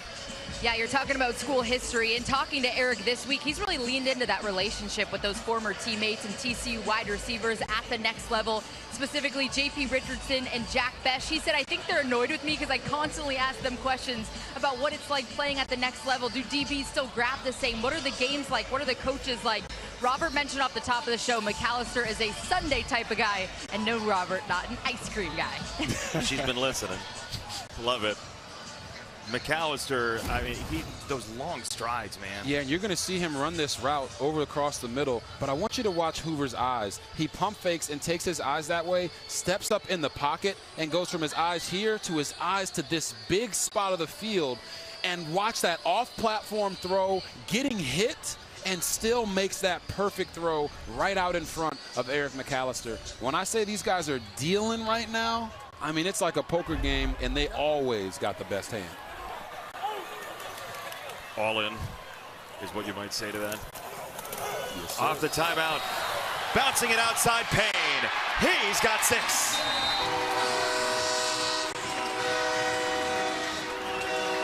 Oh, just a really great job right there from this offensive line, and Lafayette Coulier right here, the tight end. Watch how they wash everyone down inside, get up to the second level, and make sure the running back is only responsible for one guy. Number 36, Xavier Williams, gets caught inside, and Payne, as we said at the beginning of the broadcast, can run with the best of them, uses his speed to get to the outside and score the touchdown. He also was a 400 hitter twice in high school baseball. Oh, good hand-eye coordination. Steal a base or 2. Best athletes are the multi-sport athletes, Jason. Don't specialize. This public service announcement from Robert Griffin III. Extra point for McCashland. TCU has 31, and you have 30 seconds to be without us. Jeremy Payne, touchdown, setting off the horn again. Putting a hurt on Cincinnati. 31-17, second quarter, 23 seconds to go in this first half, and Cincinnati, for the first time in 6 years since a fateful trip to Greenville, gives up 31 in the first half. Yeah, and the most important thing about it for this game is that now TCU only left 23 seconds left on the clock. They're getting the ball, coming out of halftime with the chance to go up 38-17 and really put the hurt on this Cincinnati offense to play up-tempo and play catch-up. Speaking of up-tempo, make sure you take a listen to Robert's podcast, Out of Pocket with RG3, available on YouTube, Spotify, and Apple Podcasts. Tell the truth, how often are you out of pocket on Out of Pocket? We're out of pocket all the time, and my wife, the 97-time All-American, is the one that really gets us back on the rails. Really, if you enjoy football, love talking about it, love talking about sports, and celebrating it the way that it's supposed to be celebrated, join the huddle. Find us on YouTube, Spotify, Apple Podcasts, and let's have a blast, people. Sounds like a great plan. Yeah. We should have the entire crew on for an episode. Now that would be hilarious. That'd be awesome. I think we should do it. Yeah. I'm game. You have 15 microphones? And then like 30 more? I don't have 15 mics. Cincinnati is going to try and go for this in part because of TCU getting the ball at halftime. Goody with the catch there. 6 seconds knocked off the clock. 17 to go in the first half. Yeah, and you're 100% right. 23 seconds is enough time to score. They have to make sure that they continue to work the edges of this TCU defense, and if they're going to throw it down the middle, it has to be for a 20-plus yard gain. Sorsby, he's got the tight end Royer. That's a first down. They have 2 timeouts. The clock will go when the chains are set. They're going to call that timeout. So exactly. 1 left for Cincinnati. Rusnak's long this year is 46 in the field goal department. Cincinnati this year, they open against Nebraska in Kansas City. Close game, 3-point game. Nebraska gets the victory. But then Cincinnati rips off 7 in a row, and they just torched people offensively. They hung up 38 on Iowa State, 37 against Kansas, but they lose 3 in a row. Utah was a blowout. Arizona, BYU were playable. And Cincinnati's going to a bowl game, but talking to Scott Satterfield, he was like, look, you go into the portal, you say you won 8 games, there's a climb there, you feel like you've got some momentum. That's an easier sell to recruits and portal visitors. Yeah, and they were fully committed to the portal. I mean, you look at what they did this year. They brought in Jeff Caldwell from Lindenwood. They brought in Cyrus Allen from Texas A&M. Caleb Goody comes in from Colorado State. Obviously, their quarterback, second year there from Indiana, running back and tight end, both from Ohio State. They're fully committed to building through the portal. Sorsby flicks it this way. It's incomplete on the ground for Jennings. 7 seconds to go for Cincinnati. You could argue you have 2 plays, but it's kind of dangerous. Yeah, it's very dangerous. And you talk about that 1 timeout that they have left. It does open things up for them. But if you're TCU, you want to continue to play aggressive and not play too soft and conservative, because they're really just trying to get some points and get into field goal range. Don't leave the middle of the field wide open where they can get a big chunk play quickly. So they motion Allen. Nobody follows. Sorsby flushed out of the pocket. This will be the final play of the half, and Sorsby just chucks it out of bounds and incomplete. So TCU puts up a bonanza of 31 points in this first half against Cincinnati. The Horned Frogs trying to get to win number 8, and they were unstoppable, almost literally, in this first half. Yeah, when your quarterback is protecting the football, this is what TCU thought it would look like last week against Houston when they got up 14-0. And then quarterback starts throwing some picks. Well, today he hasn't done that. He's learned from that mistake. He stayed aggressive, but aggressively smart. Let's go downstairs to Alexa. Coach, 5 of 6 drives for TCU end with the score. How can you slow down Josh Hoover in this TCU offense? Yeah, I mean, they've beaten us over the top, basically one-on-one coverage on the outside for a couple of those scores. We put them in a bad situation with the muff punt and the turn it over on downs. So we got to do a better job of keeping everything in front and not getting over the big plays. Thanks, Coach. All right, thank you. Alexa, Scott Satterfield, thank you. Worth noting, halftime normally 20 minutes. It's 15 here, so stick around. Mike and the guys will have your halftime show brought to you by State Farm next. Get you TCU on top of Cincinnati 31-17. We got to get you to the game, though. The Buckeyes are defending national champs, but there's been one big thorn in their side. That is Michigan, who's beaten Ohio State 4 straight years. The State Farm halftime highlights is the game. Ohio State trying to get into the Big Ten championship game and get that monkey off their back. Michigan came out strong early, though, especially on defense.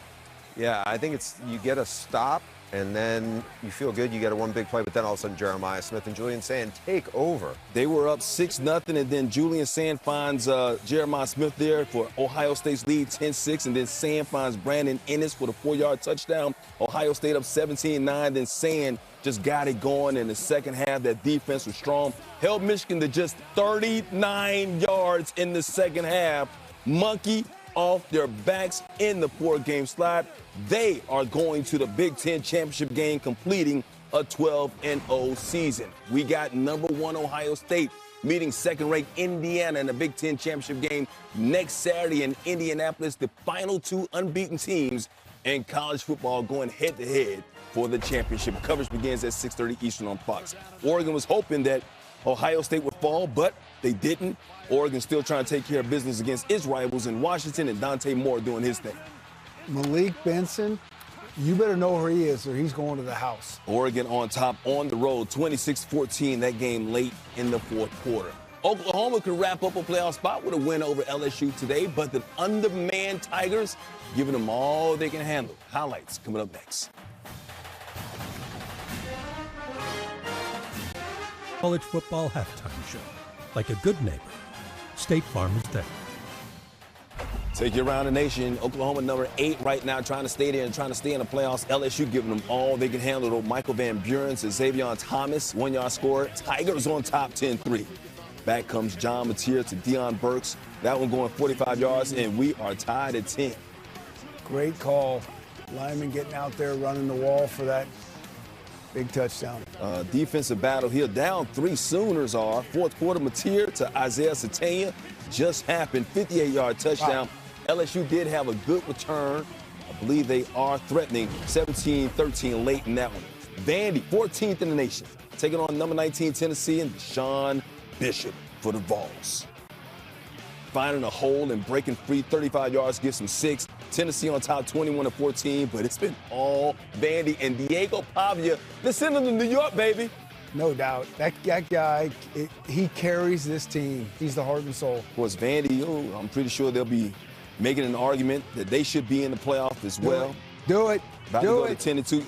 There it Strike is. that pose, baby. Hey, they were a 2-win team before he came from New Mexico State. He has definitely made a difference. He and Clark Lee, 45-24, they're rolling right now. Texas Tech, West Virginia Tech already in the Big 12 championship game.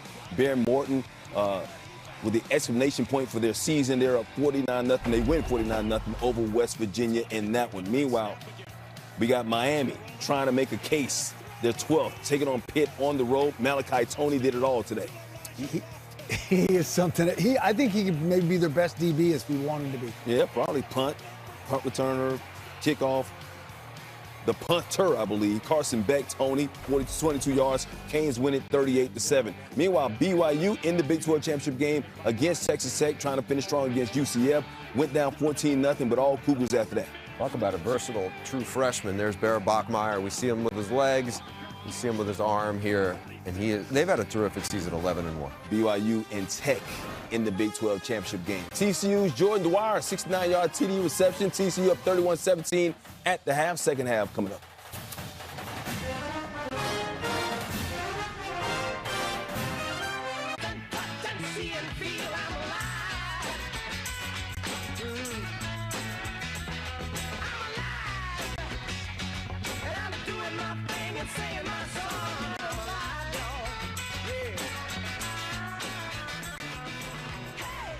Fox College Football sponsored by Geico. Switch and save. Get more with Geico.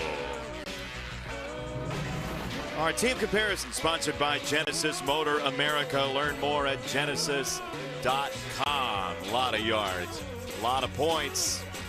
Robert, it's very easy. Just read the packaging. Instant offense. Just add water. And that's where we are here in Fort Worth. After an hour and a half lightning delay, Jason Benetti, Robert Griffin III, Alexa Landestoy downstairs. How do you stop TCU is the question rolling around in my mind. Yeah, I mean, when the quarterback is making smart decisions with the football and taking what the defense is giving him, it's very hard to stop them because of the amount of firepower that they have. But if you're Cincinnati, it has to start with stopping the run game. Make them one-dimensional. Jeremy Payne is having a great game so far, and it's helped Josh Hoover be able to put together big plays, throwing the football down the field to his 2 wideouts, Jordan Dwyer and also Eric McAllister. So you can't stop everything, Jason, but you got to start with one thing, and that would be make them one-dimensional and make him have to throw harder passes. Touchback. TCU will have it first. We saw a grand total of 6 incompletions in the first half. Because these quarterbacks were cooking. Brendan Sorsby right there with his patented fadeaway throw. Watch what he does here on the zone read fake. Holds his eyes, gets backside to his big target in the middle, Jeff Caldwell. And then you want to talk about Josh Hoover. It's been a wet and wild day for him, too. Look at this one. Back shoulder throw to Eric McAllister. And then sometimes you just got to line up and say, I'm better than you. We're going to throw it deep. And that's exactly what he did there to Jordan Dwyer. Hey, by the way, Robert, the wind has picked up pretty substantially here for the second half. It's a chilly wind after we opened play in the 60s. Hoover held it for a while. He's got Manjack down to the ground for the catch at the 34. And we check in with Alexa. Yeah, JB, my hair can be a good wind meter of how gusty it is down here. It has picked up. It's spinning a little bit. The wind has definitely started. But catching up with Sonny Dykes coming out of the half, he emphasized how important this first drive is for his TCU offense. He wants them to get the score, and he said defensively, we got to slow down Brendan Sorsby and this Cincinnati offense. And no turnovers, as most coaches preach to us, JB. Yeah, best way to do what you're saying, Alexa, might be a sustained drive at the outset of this second half. Especially with the changing elements. You're spot on, Jason. Right now, it does not feel or look what it looked like when this game first started. It's dark outside, the wind is blowing, it's a lot cooler and chillier. It rained a little bit during halftime. So if you're TCU, come into this and it's a mindset check. We talked about this wanting to be, or this being a want-to game. You have to want to play. You have to actually love football, and you can show NFL scouts, if you're a guy that's going to the next level, that you truly love the game, not just what the game gives you. They're going to snap it to Payne there. Manjack was in the backfield with him, and with the rain whipping through, it's a timeout TCU. Timeout TCU. The conditions, you would say, are unfavorable. At this point, you hear the wind just tearing through our microphones.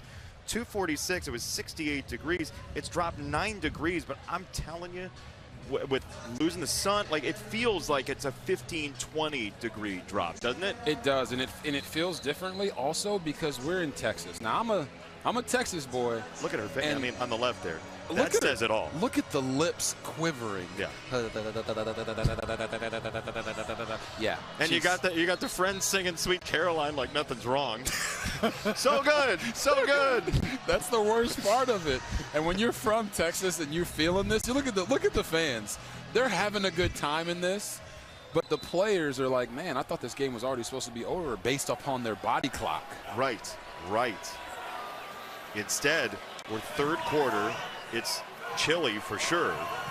And out of the timeout, TCU will go to the more traditional set with Payne next to Hoover. And Payne on the run. He is tough to wrangle. He's got 6, maybe 7. Xavier Williams with the stop. And strategically here, Jason, what I'm seeing from Cincinnati and their defensive coordinator is that they're trying to play soft. They're trying to make TCU be so aggressive that, hey, they want to score 50 on us. Let's try to get Hoover to make some mistakes. They're going to run this football until they bring those 2 safeties back down and give them those one-on-one matchups on the outside. Yeah, I mean, there's really 5 in the box there.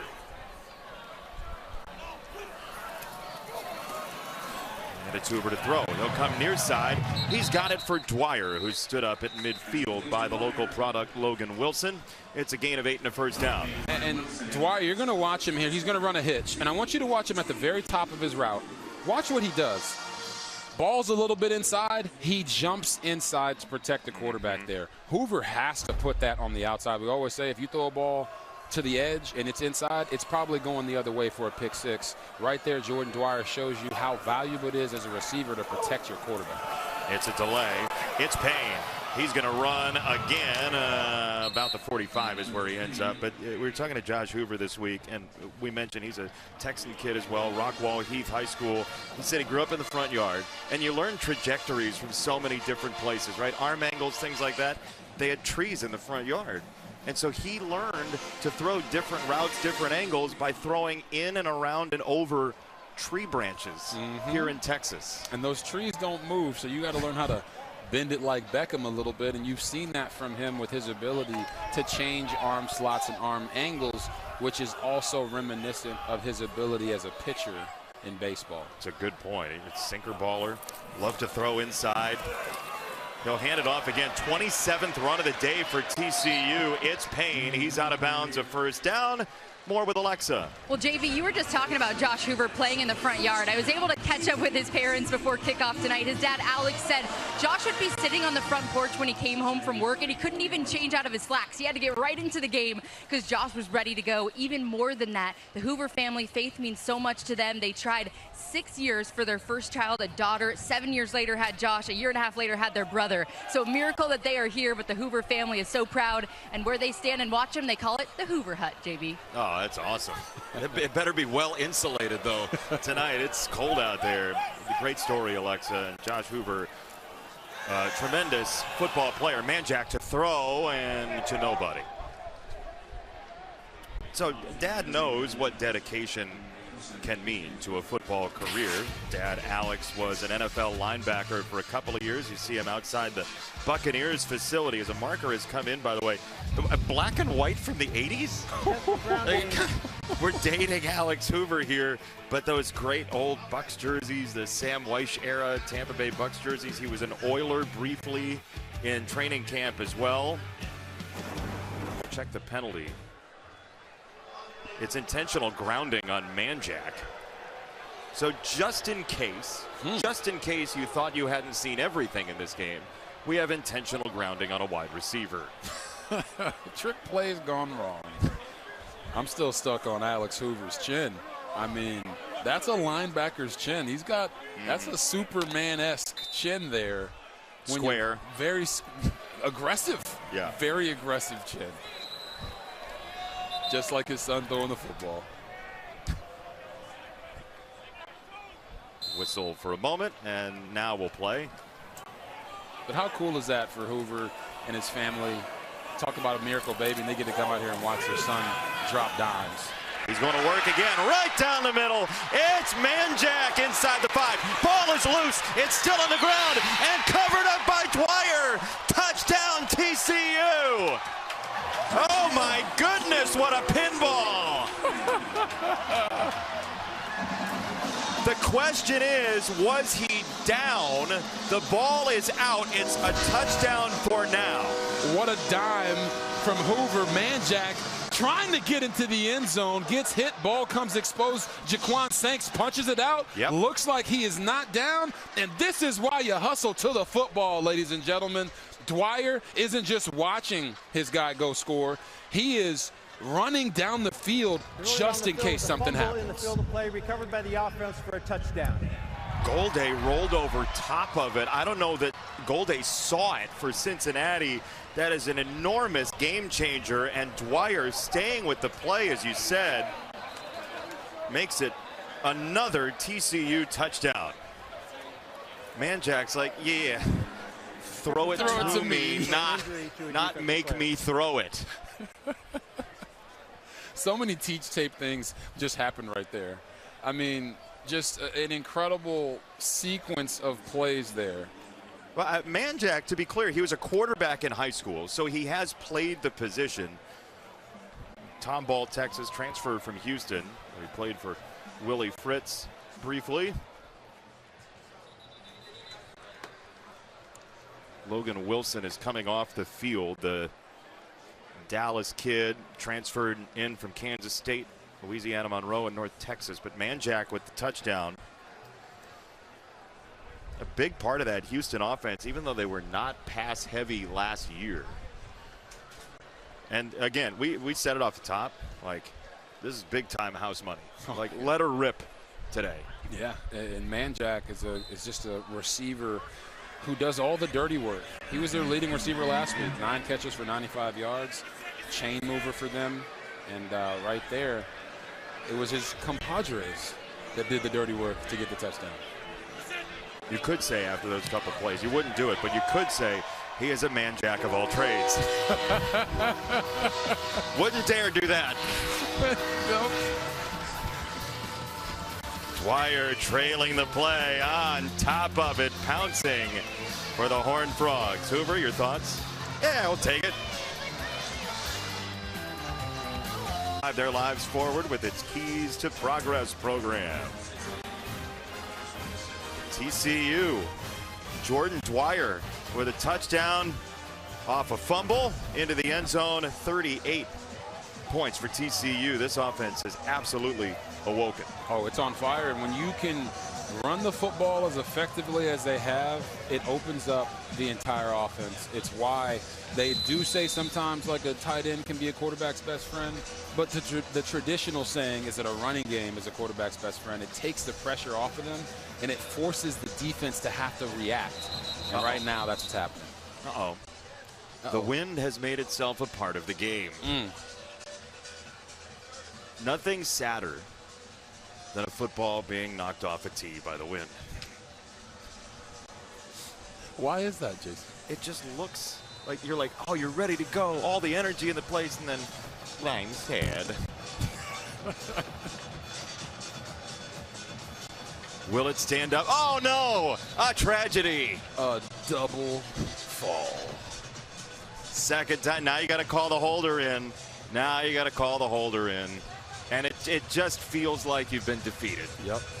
By Mother Nature. It is the margin we play with on earth, right? We have this very well put together football game, so many great rules, so much fun, and then suddenly the wind's going 40 and you can't play anymore. How do they determine who the holder is? Because that guy doesn't have that rep of running down on kickoff.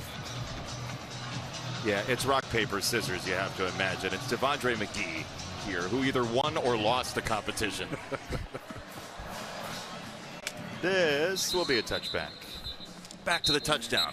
A lot here, Robert. Yeah, the 3 coaching points I want you to watch. Number 1, watch how Hoover, after this fake, gets to the back part of his drop, and as soon as that foot gets into the ground, boom, ball is coming out to this area right here. He beats the safety and hits man-jack in stride over the top of the backer. Boom. Second point, always don't give up on the play. Make them earn it. Jaquan Sanks comes through, punches the ball out. And the third point, always run to the ball. Dwyer running to the ball is what saved that touchdown for TCU. That was football teach tape. I thought you were going to say always be closing. You're going to give out a set of steak knives. There's a penalty on the play. False start. Offense, number 77, 5-yard penalty. Still first down. Heavily penalized Cincinnati team with just its 3rd of the day. And now we're sitting here, it's 38-17 with 10 minutes and 50 seconds left in the 3rd quarter. If there was ever a time as a player to put good stuff on tape, it's right now.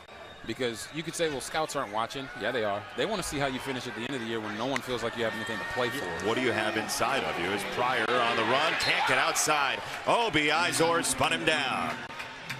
Yeah, and right there, Nnamdi Obi-Izor one-on-one with Joe Royer. This is Obi-Izor. He's got Joe Royer on the edge right here, a tight end trying to block him. And he says, no, sir, I'm going to set the edge and create a tackle for loss. That was incredible from him there. Safety turn linebacker, and this is deflected at the line. It's incomplete. It's 3rd down and 18 coming up. But Obi-Izor, a guy who's been through a bunch here at TCU, the transfer from Iowa Western Community College, but great genes. His dad was a 4x400 relay man for the Nigerian national team. Yes, and he said he actually also ran track. Nnamdi did, but he didn't want to go to practice. He just wanted to run at the meets. And I know a lot of guys that feel that way. Were you one of them? I was not. Okay. I was not. I love practice. Deals after Sorsby, and he got there. That's his deal. 4th down, TCU. Yeah, and you're going to see Devin Deal. He's going to start here at the linebacker spot, and he is going to make sure that he gets to the line right before the snap, and now he's one-on-one with the guard, gets pushed off to the tackle, but never gives up, and that is what we call an effort sack. Gets the play, doesn't win with some beautiful move, but those sacks count too. And you're talking about how you finished the season. TCU has played very well today as a group. As this punt goes to Dwyer. He's got the outside. He'll step on the brakes and then end up at midfield, maybe just short of it. 34 yards on the net on the punt. But Devin Deal, the transfer from Tulane, hangs on to Sorsby, and TCU's got a big number. What's in the bag of tricks for this offense? Next. Trivia question. Get help with expenses health insurance doesn't cover with Aflac. Trivia question. Who is the only TCU quarterback to win the Davey O'Brien Award? Second trivia question is, when did we film this? Because it looks much nicer out than it is right now. You can choose whichever question you'd like to answer as our Aflac trivia question. I know the one I'll get right. You do? Okay. I actually don't know which one you're going to get right. We'll see. Here's Hoover. He's ready to load up. He will roll out. Hoover trying to get to the edge, and he'll get back to the line of scrimmage. All right. So here's your answer to the Aflac trivia question. Only TCU player to win the Davy O'Brien Award. You got Only player to win it. Davy O'Brien? You can read it. Max Duggan. Wow. I should know that. He had a great season. Unbelievable. I mean, that team was magic through and through. Max Duggan still around the program, evidently has been here for quite a few home games.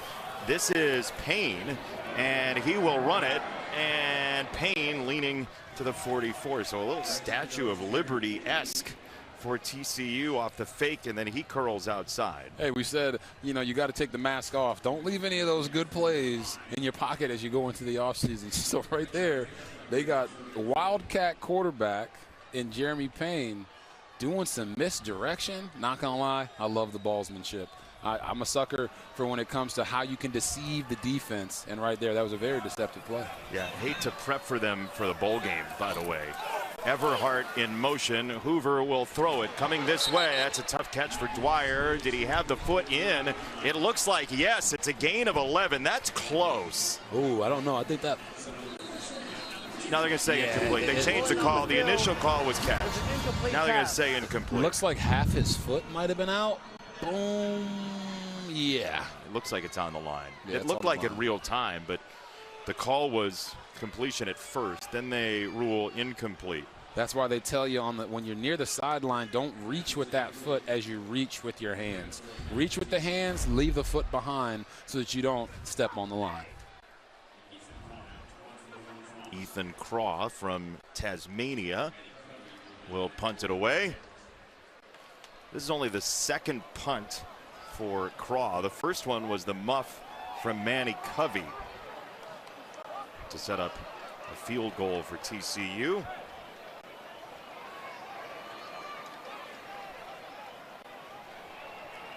conversation for the officials. Man, at this point in the field, you wonder why they didn't go for another run play. Would it potentially be in 2-down territory if it ended up being 4th and short? But that pass puts him in a position where now I should punt it. And Craw will lefty boot it away. Covey will let it bounce, and it goes rolling over that red line. The gentleman who recovered the muff earlier, Hudson Hooper, was down there. He couldn't clear it. It's a touchback, and Cincinnati gets it back, but the Texan Sorsby after this. Network and the Fox Sports app. For those markets, the remainder of this game here in Fort Worth can be seen on FS2 and the Fox Sports app. Best way to do it, multiple screens, because they do have snow in Champaign, and it could get highly ridiculous there and here down the stretch. Tawi Walker, the tailback for Sorsby, who will throw on first down off the punt. He'll give it to Walker, and that's a big collision with Lester for a gain of 2. Cincinnati is prone to short drives. They can be an explosive hair trigger offense. 2nd and 8. Sorsby again. He'll go far side to the sideline. That's a first down for Caldwell. And after 1 versus 2, he's out of bounds. And here's the thing, Jason. You're looking at this team and you see that they're down 30-17. So intuition would tell you throw it every single down. They don't need to do that. There's still enough time in this game that they don't have to abandon the running game. They just have to make sure they continue to go fast. Sorsby in the pocket. He'll hit Walker. It's as good as a run. Obi Izor leaves him go, and he's down at the 44. It's a gain of 6 for Tawi Walker. Glover was in there with the stop. Walker, the transfer by way of Oklahoma and Wisconsin. And if you're TCU, just don't give them anything cheap. Make them earn every single thing and have to drive down the field, 5-minute drives and everything to try to go make plays. As you see right there, they do a nice job working off of Jeff Caldwell. The Vernon Glover knocks it down. Now he's got to come off the field, and that looks like a cramp to me. Yeah. And if I'm Coach Satterfield, whoever comes on for Glover, I'm attacking them first play.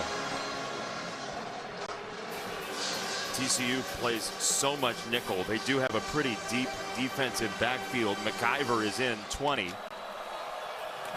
They rushed 4 last time. On this toss, they'll rush 4 again. It's down the middle for Royer. Joe Royer weaving his way down to the 30. It's a gain of 26, and you see the dimension he provides. Such a great sell here. He's going to work outside like he's running to block and then slip past the defender. That is a full sell RPO off of somewhat of a sprint option read look. And Royer did a nice job of putting on his acting hat there to slip open. Sorsby again loads of time, now giving some ground, and he will throw it incomplete to the 10-yard line. There was nobody in the area, but he faded back. I guess Allen was nearby-ish. So second down for Cincinnati. But Sorsby has been so good this year at not eating a sack. Yeah, he really has been, but right there, he was so focused on trying to get the ball outside down the sideline that he missed Cyrus Allen open down the middle of the field. That's why he came back to it late, but it was too late by then. Well, feed Allen here, and out of his break, he can't haul it in. It's third down and 10. His two very close friends, Allen, who Sorsby helped recruit to Cincinnati, couldn't bring it in. And you see the sacks allowed number has been great. Yards per play is right around 6. The defense just has not created turnovers at all. And because of that, they don't get the ball back as frequently as they should. In those games where they were putting up 41.3 points a game for 7 straight victories, their defense was playing a little bit better and getting them the football back.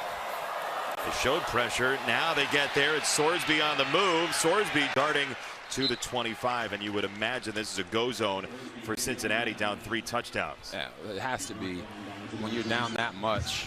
So now you have to get into your bag and say, okay, what is our best 4th and 5 play that we can come up with?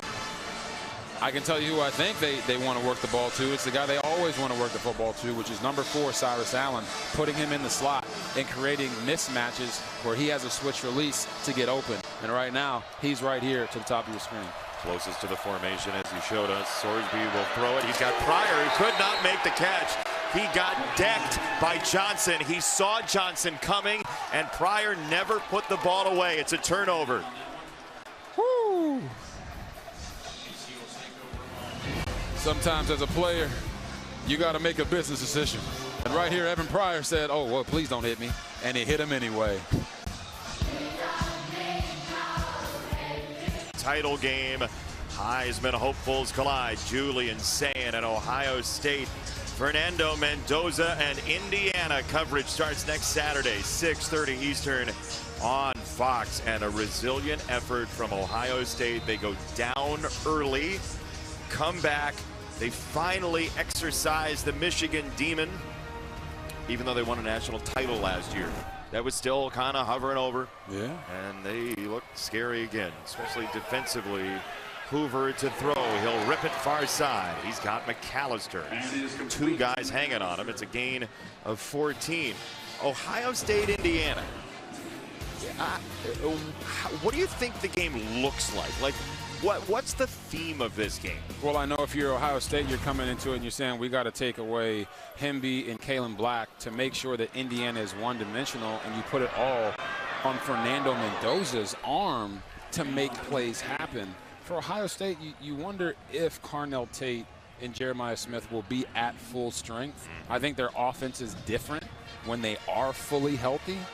And Bo Jackson, I never thought I'd be saying this in 2025, but Bo Jackson's back, people. Bo's back. Bo's back. Just ran down the tunnel. Bo knows. Bo knows how to play football.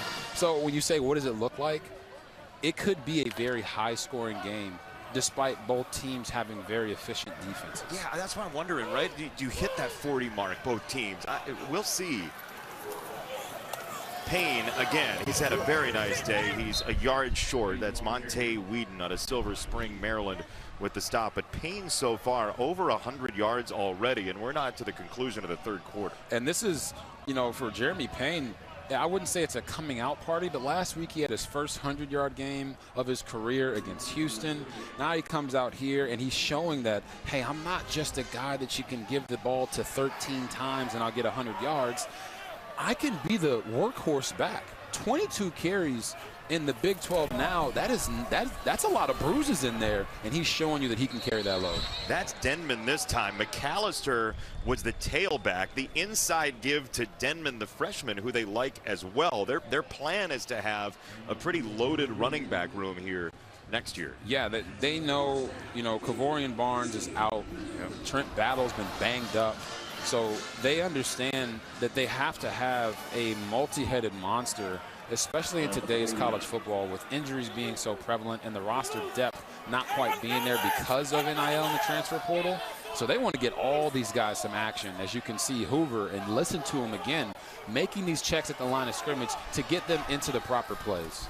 Emotion Rogers, it is Denman, the freshman, who leans in to break a tackle, and another one across the 40-yard line. He got propelled all the way to the 38. Antoine Peak was the one who pushed him. It's a gain of 13. Yeah, and this is just inside zone man blocking. You're going to see him get, they go after the leg, keep your legs rolling, have contact balance, never stop running. What you see there from Denman is the ability to not stop at the point of contact. Some people close their eyes, they're afraid to get hit, but the truly good and great running backs, they never stop their motor rolling because they know they have one mission, and it's to get to that end zone. You can't do that if your eyes are closed. He's done it a couple times so far as a freshman. Denman clanging off of bodies, and he stood up and wrapped up by Gola Collard. Toughest running back you ever played with? Ooh, that's a tough one. Your phone's about to blow up. Yeah, they're really going to get upset. Toughest running back I ever played with was Alfred Morris. Yeah, Washington. Yeah. A guy that ran for 1,600 yards, and he ran over Lance Briggs in the preseason. Bears. Yeah. When Briggs was with the Bears, and he wasn't our starter at that time. But when you watched it in real life and saw him truck one of the best linebackers in the league, everyone knew at that moment he was going to be our guy. It's interesting how those moments really show up, and you just can't avert your eyes. You just have to watch it, and it changes the perception of a player. And it wasn't like he was the fastest guy or the biggest guy or like the prettiest runner, but he had a knack for getting yards after contact. And me and him together, with my ability to make plays and use my speed, it was dynamic for us there in Washington. I was going to say, how often did he lose yards? Like never, right? Never. Third down, Payne is back in. They'll motion him into the backfield with Hoover. This has been a run-heavy drive for TCU, and that continues. Payne jockeying around. Golday got a piece of him, and that'll stop his progress. It'll be fourth down coming up. Payne hit by Sanks. It looks like they're going to have to get one more play off. It's about a half-second differential. Play clock to game clock. Golday's all right there. His arm was kind of limp to his side.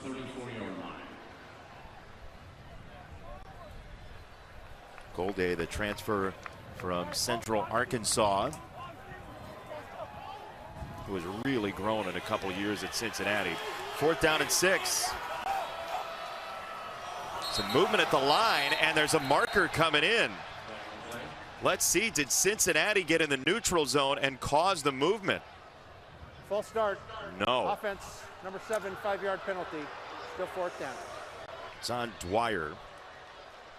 Hey, that's a big no-no, because Jordan Dwyer is not in the screen right now, but he's a wide receiver, and we always tell wide receivers, you're not supposed to listen to the snap count. You're supposed to watch the ball. And McAllister's real angry, by the way. So off that, looks like TCU's going to punt. Cincinnati's got 15 minutes to try to turn this thing around. Big number for TCU in windy Fort Worth.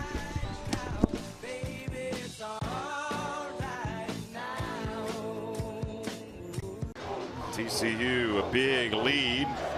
Your former strength coach is somewhere down there. Yeah, Kaz Kazadi, strength coach at Baylor when I was there. And you talk about getting a team in a 1-2 game to be pumped up and ready to go. This guy's the godfather of what turned, in my opinion, strength coaches from just guys that focused on helping guys lift more weight to actually expanding their mental capacity and basically becoming strength life coaches.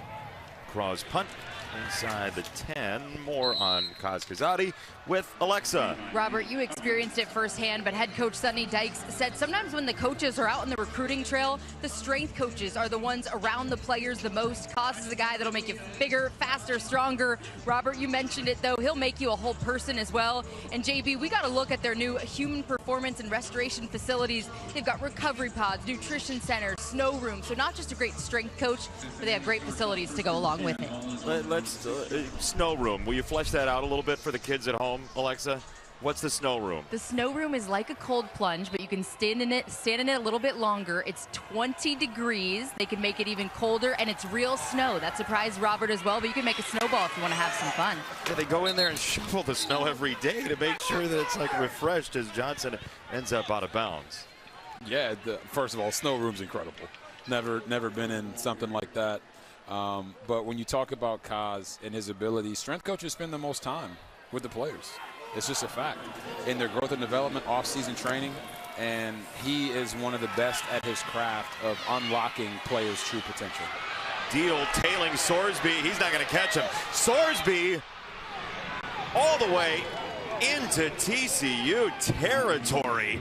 What a run down the right flank for 43. Oh yeah, Sorsby is going to drop back to pass and then exit the pocket to the right because TCU does not maintain their rush integrity. You see big boy right there jumping on top of him, Big Buford, and then it's off to the races. And Brendan Sorsby, don't you dare say it at home, he is not sneaky athletic.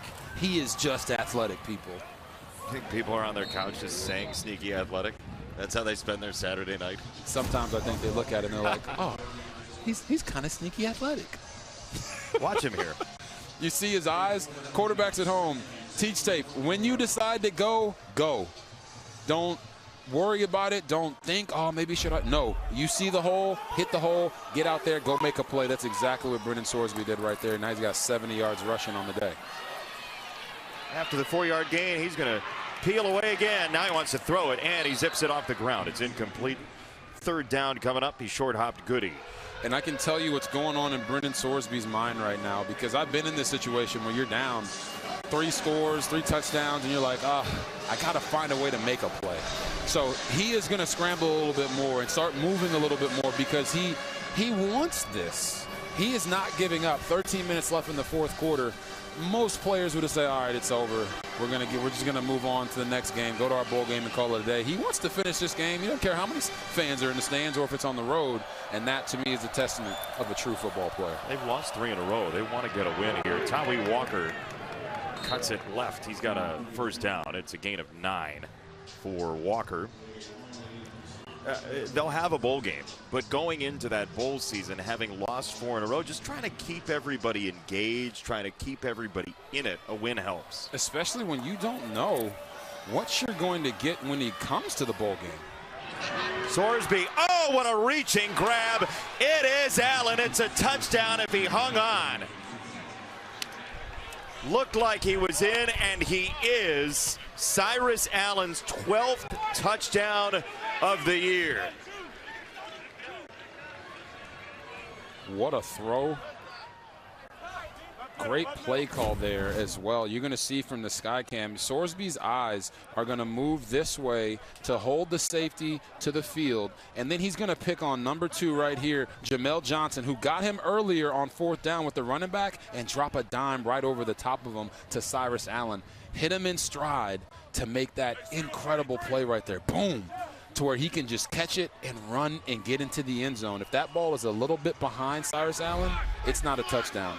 That's how much a game of inches this game is. Such a prideful young man from the West Bank of New Orleans. They're going to go for 2 here, and off the juggle, it's deflected and incomplete. Elarms Orr dislodged it from Caldwell, and Cincinnati gets 6, and that's all. Cyrus Allen said, on the basketball court, I'm Steph Curry. You know what? That kind of catch, he didn't have to catch and shoot. Just catch and run for 6. Fox College Football is sponsored by Pacific Life, building confident futures for nearly 160 years. Cyrus Allen with touchdown number 12. Brendan Sorsby has his third touchdown through the air of the day. Cincinnati is back in it, a 2-score game, most total touchdowns in a season. Des Ridder, who brought him to the college football playoffs circa 2021, in a tie now with Sorsby. Yeah, I mean, Desmond Ridder is Cincinnati legend, so it just goes to show you the caliber of talent that Brendan Sorsby is, and they just have to find ways to improve their defense or score 70 every game. I guess so. They went for 2 there, interestingly enough, in a game that doesn't have title implications. So this is a fair catch. And TCU will have it for Josh Hoover, who's 16 for 19. Yeah, extremely efficient. Right here, just execute the play. Get him to pull down with the extended fake, make a nice, easy throw to Manjack in the back of the end zone. Fake, get your one-on-one to your big receiver on the outside. And then, hey, you want to be aggressive, you want to be the gunslinger, find the right moments to do it. He does it here, one-on-one. Jordan Dwyer makes him right, goes up and makes the play, and finishes it for a touchdown. Hoover couldn't have had a better bounce-back game today from what happened to him last week against Houston. He said, felt like as he was growing up that there was something in there. As here's a run for Payne. He's hit by Hunt, but I like the way he put it. Like, I might have been a little delusional, even for his size and his skill set early on, but Hoover grew into the position, becomes an FBS quarterback, and I mean, there is arm talent in there. Yeah, and sometimes when you feel like you might be a little bit undersized, or your dad played linebacker and you're playing quarterback, you feel like you got to prove it to everybody every single play. And for me, when you look at Hoover, it's what makes him dynamic also holds him back. He can be a dynamic quarterback that can make the right decisions, but sometimes his faith and delusional trust in his arm puts his team in bad situations. Dwyer again reaching inside to make a catch there. It's a nice grab to help his quarterback. It'll be 3rd down and 3 for Hoover. On this side, Manjack takes the hit, absorbs it, and goes down with a 1st down. Barnes with the stop. Yeah, just a really nice job. Switch release here from these guys, and Manjack is going to bleed this out on the out route. You see the switch. It gives him leverage on the safety who's covering him, and then he's just got to make the tough, not contested catch, but those hits on those catches make them a lot more hard to finish. It's another run. Boy, Payne has had a day. Thompson with the stop. It's another 1st down for Jeremy Payne on his 25th carry of the night. Yeah, I mean, Jeremy Payne is going to work, and you talk about a back who hasn't had this many carries in a game this season to come out here and tote the rock the way that he is. And as we've called it multiple times, a want-to game has been very, very impressive. Jason, I want to go back to what you were talking about with Cincinnati going for 2 there after the touchdown. Of course, the analytics book is going to tell you go for 2. That way, if you score 2 more touchdowns and you hold the Texas TCU from scoring, you win the game. Uh-oh! There goes Payne down the sideline, free to the end zone.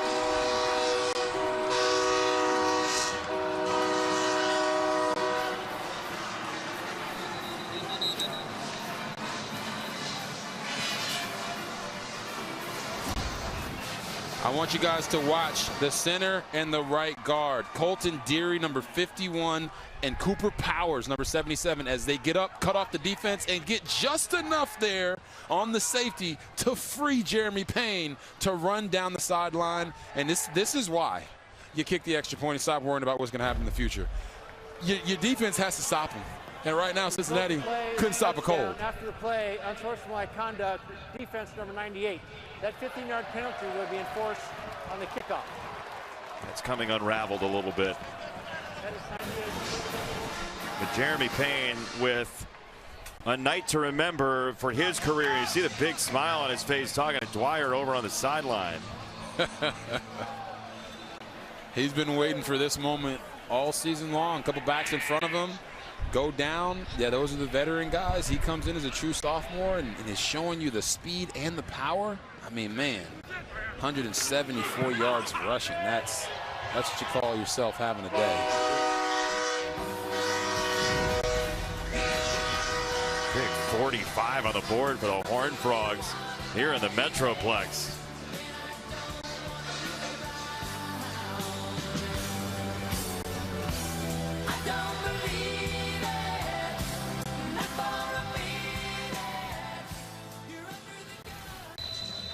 Jason Benetti, Robert Griffin III, TCU alumna. Alexa Landestoy downstairs enjoying all that TCU has to offer. We love our reporter, Alexa, and we'd love to show you some of her work while she was here.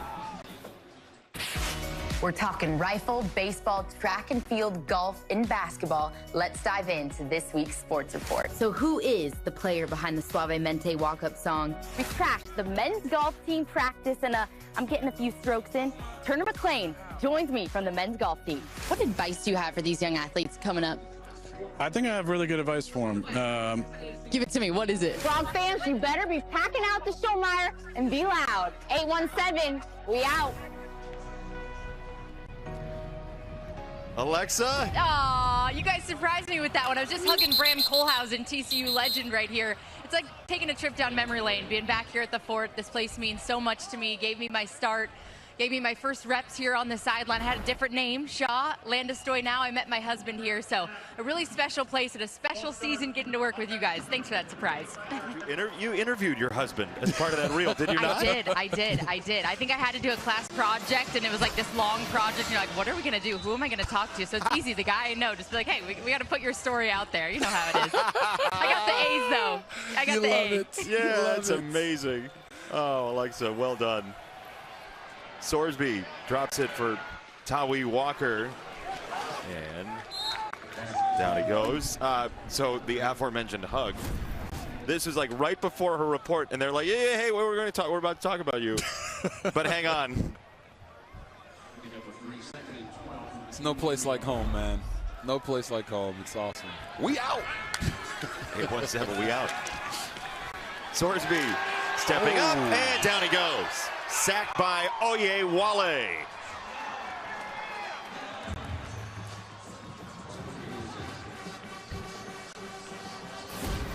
You got Paul Oyewale right here at the top of your screen, working against Big Buford from Cincinnati. Whoop, dip, rip, get around, and finish.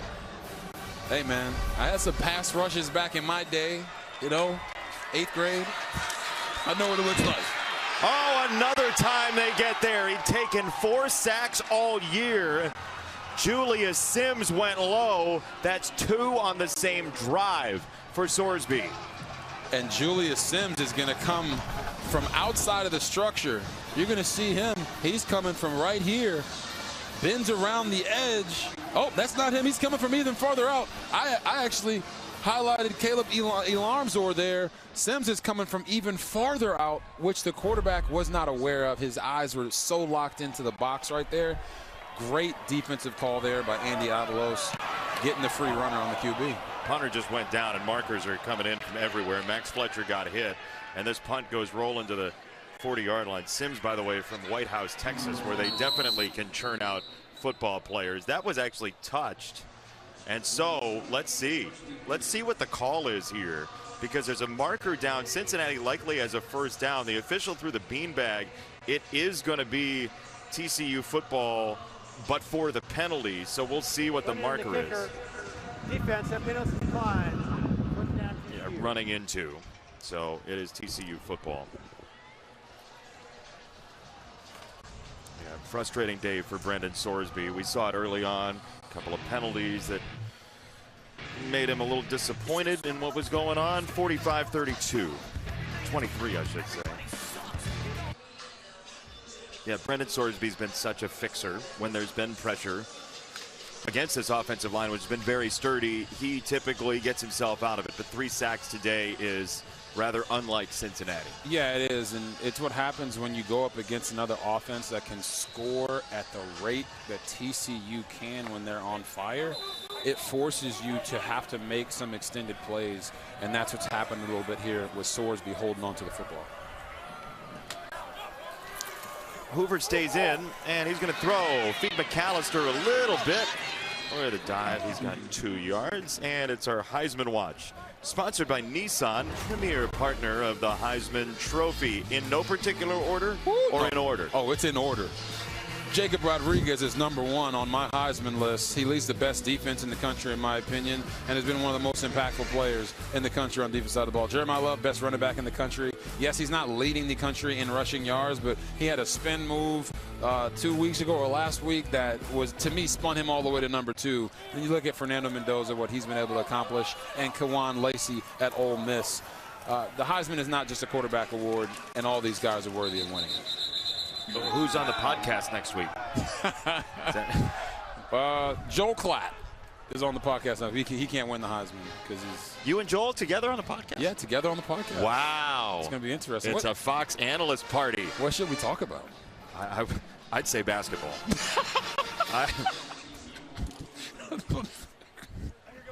That would be an interesting conversation. Yeah. Just get you guys together and talk Hornets, Bulls, Nuggets. It's great. 3rd down and 7. It's going to be a great Heisman race, though, down the stretch here. Some games left. As Hoover steps up, he whistles it behind him. It's Palmer, the freshman, trying to cut back. And he spins out of it and ends up a yard short, which gives them license to go for it. Nate Palmer from Decatur, Texas, in his 2nd year at TCU. Another top 35 running back out of high school. And now 4th and 1, they can go. Yeah, I mean, I know you're up 45-23, but trust your offensive line and put that ball in the belly of the back and let him go get that 1st down. Somebody just said call timeout. Oh, Hoover's going to split out wide. Uh-oh, Wildcat. It's McAllister. Hoover will come up to the line. He's behind McAllister, and they are going to go ahead and run it. It's Palmer, and he's got the 1st down.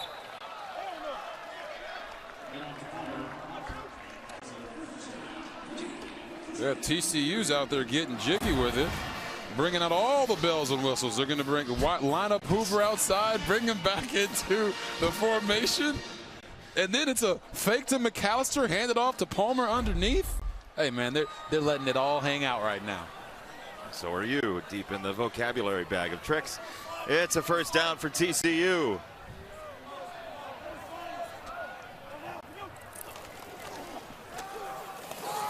Palmer on the run. You know, we had a lake earlier with all the rain. All we're missing is Emerson. That's for the older crowd that's staying with us here on FS2 in some markets. And where are they at on the other markets? Still Fox. Still Fox? Still Fox. Still Fox. But Illinois Northwestern going on at the same time. We had an hour-and-a-half delay if you're joining us late. Lightning, thunder, squalls of rain. Man, a lot of lightning on the field too. A lot of points. Big time. 68 total and counting. It's another run. They'll go to the freshman Denman. 3rd down. But Jeremy Payne, 174 on the ground. What did you like most? What I loved most was the vision and then the ability to turn it into a home run. Welcome to the Payne train station. He was running over guys. He was running through them. He was running around them. He was making his blockers right. And when he saw the lane, he could hit the home run. That's what you see less and less of from the running back position now. You see a lot of squatty guys that can run guys over, a lot of speed guys that can run past them. But Jeremy Payne showed you today that he has every single trick and every single club in his bag as a running back. Everhart in motion. They'll run it. It's Denman, and he'll plunge about a yard short. And you saw Bruno. Bruno was like, we got it. 1st down. Bruno? Yeah. We can't always trust Bruno. You know? We don't talk about that. 4th and 1. Another 4th and 1. Let's see what kind of tricks they have for us this time. McAllister has been lining up in the backfield. They haven't given it there. It's been the inside sort of trap. So McAllister and Palmer together. Here's another one.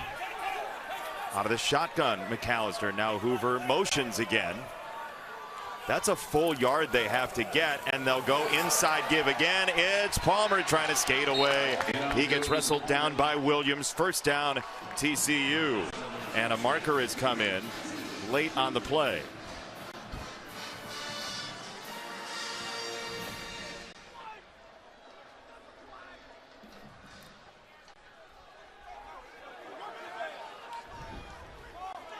Offensive lineman team picture, all with grass on their helmets, just stuck there. That's the kind of offensive lineman I want blocking for me. They're not even worried about the grass. Look, okay? Looks like Minnesota's helmets last week at Wrigley Field. We are one with the field.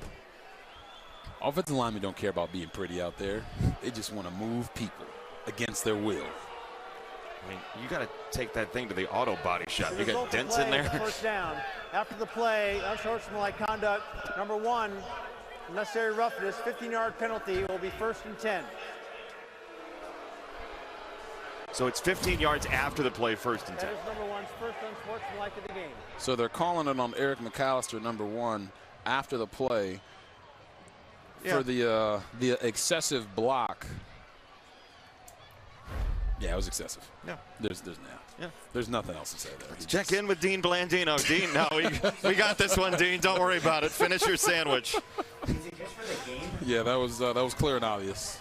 Play's over. He just wanted to saw him off balance and said, "Ooh, I'm about to check him real quick." Well, you can even see it on his face. He's like, "Yeah." He's still upset about not being the Bolitnikov finalist. That's Palmer. Man, he's broken 5 or 6 tackles on these runs here in the 4th quarter. It takes Daniel James from Powder Springs, Georgia, to haul him down, and it's 2nd down TCU. Yeah, when you watch all these backs, you just saw Jeremy Payne. You talked about it, 174 yards rushing. Then you look at Denman and how aggressive a runner he is, and now Palmer. It's like there's a stable of backs here that, like, any of these guys could potentially be the guy that totes the ball for the majority of the carries. How about this drive? 9 plays, 19 yards, 6 minutes. This is how you end the game, with style and letting everyone know that, hey, if we need to run the football and you know we're going to run the football, we can still run the football. That's a hair over 2 yards of play. The penalty certainly didn't help. Palmer wants the end zone. It's Dingle on the stop. Yeah, I don't think Palmer is running the football right now with the veracity that he is, because he just wants to get first downs. He is trying to score every single time he catches it. He's running through arm tackles, and the Cincinnati defense is like, bro, come on. It's raining. It's cold out here. It's 45-23. We already had a multiple-hour lightning delay. Can you stop running so hard? They had a 4-hour delay on the plane on the way here. It's been a long weekend. But Palmer, who had 10 carries in their bowl game last year, 10 of his 11 carries, maybe a little late run again. TCU up big.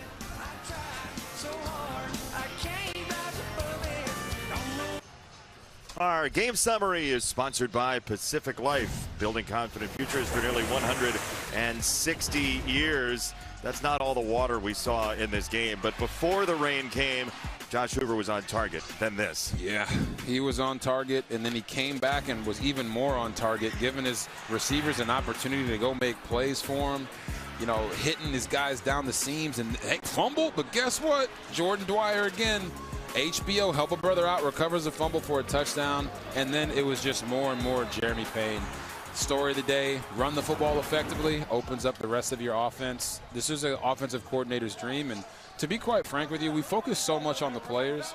I think offensive coordinator Kendall Browse for TCU has proven himself year after year after year as a guy that should be a head coach. And I know there's a job that just came open in North Texas. I think they should really consider making Kendall Browse a priority in their search for the new head coach. He has changed quarterbacks here. Ken Seals is on the Vanderbilt transfer. Palmer with the run. You played at Baylor. Kendall Browse was there. What makes him that potential head coach for somebody? It's just his ability to know how to coach certain guys. Josh Hoover is not the type of quarterback that I was in college. He's not the type of quarterback that Bryce Petty was or Nick Florence was at Baylor.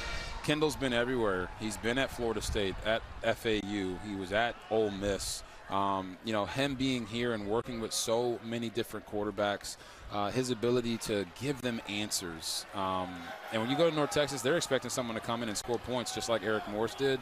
And I think Kendall's the right guy to make that happen.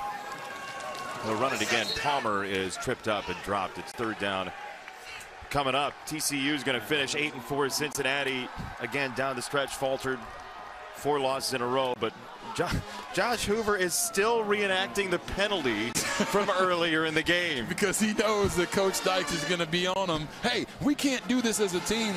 And he's like, man, the guy was doing this to me, and I was just reacting and coming back. But Josh Hoover, you see that smile on his face. He's got to be happy with what transpired today.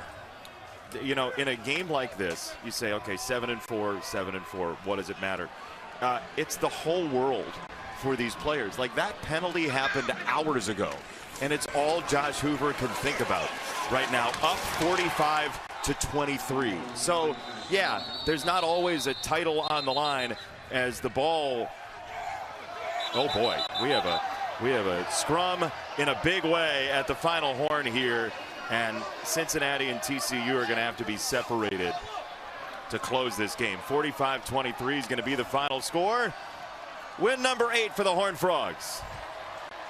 Comes in a deluge in Fort Worth. Back-to-back years with 8 wins for TCU for the first time since the venerable Gary Patterson era. Impressive offensive showing. Yeah, it was an impressive offensive showing. As we said before, Josh Hoover, a guy that can make every play out there, and today he figured it out in their last regular season game. Now you see what happens in the future, and for some of these guys, this might be the last game they play as a TCU Horned Frog, and to do it here at home and go out the way that they did with a victory, putting up 45 points, truly is a special thing. Josh Hoover downstairs with Alexa. Josh, what a night. 3 touchdowns, no interceptions, over 300 yards, pain on the ground. What went into your offensive success here tonight? I think we just relaxed and went and had fun and just did our jobs and just took it one play at a time. And so I think I'm just so proud of our team for showing up today. Had 16 seniors playing their last game here today, and so it was a big deal to come out here, play really well on offense, go get a win. So proud of our guys. All right, so you're going to remember the score of this one, but you're also going to maybe remember that penalty they've been showing on the broadcast. Are you still reenacting that? You're making sure the refs know what happened? Yeah, I mean, he had his hand up in my face, Matt's trying to choke me, and so I trying to get him off, but, you know, tough deal, whatever. Thanks so much, Josh. After 2 losses, 2 wins, a great bounce back, 8-win season. Thanks so much. Thank you. Appreciate y'all. It's eating him alive. He just put up 45 points. It's eating him alive. You know the feeling. And he said, it's whatever. That was the most non-whatever right. I've heard in a long time. That's absolutely right. TCU gets a win 45-23. We say farewell from Fort Worth for our producer, Bo Garrett, our director, Darren Foster, our entire marvelous crew, for Alexa Landestoy, for Robert Griffin III. I'm Jason Benetti. Coming up after this short break, we'll take you out to snowy land of Lincoln. Northwestern Illinois is next.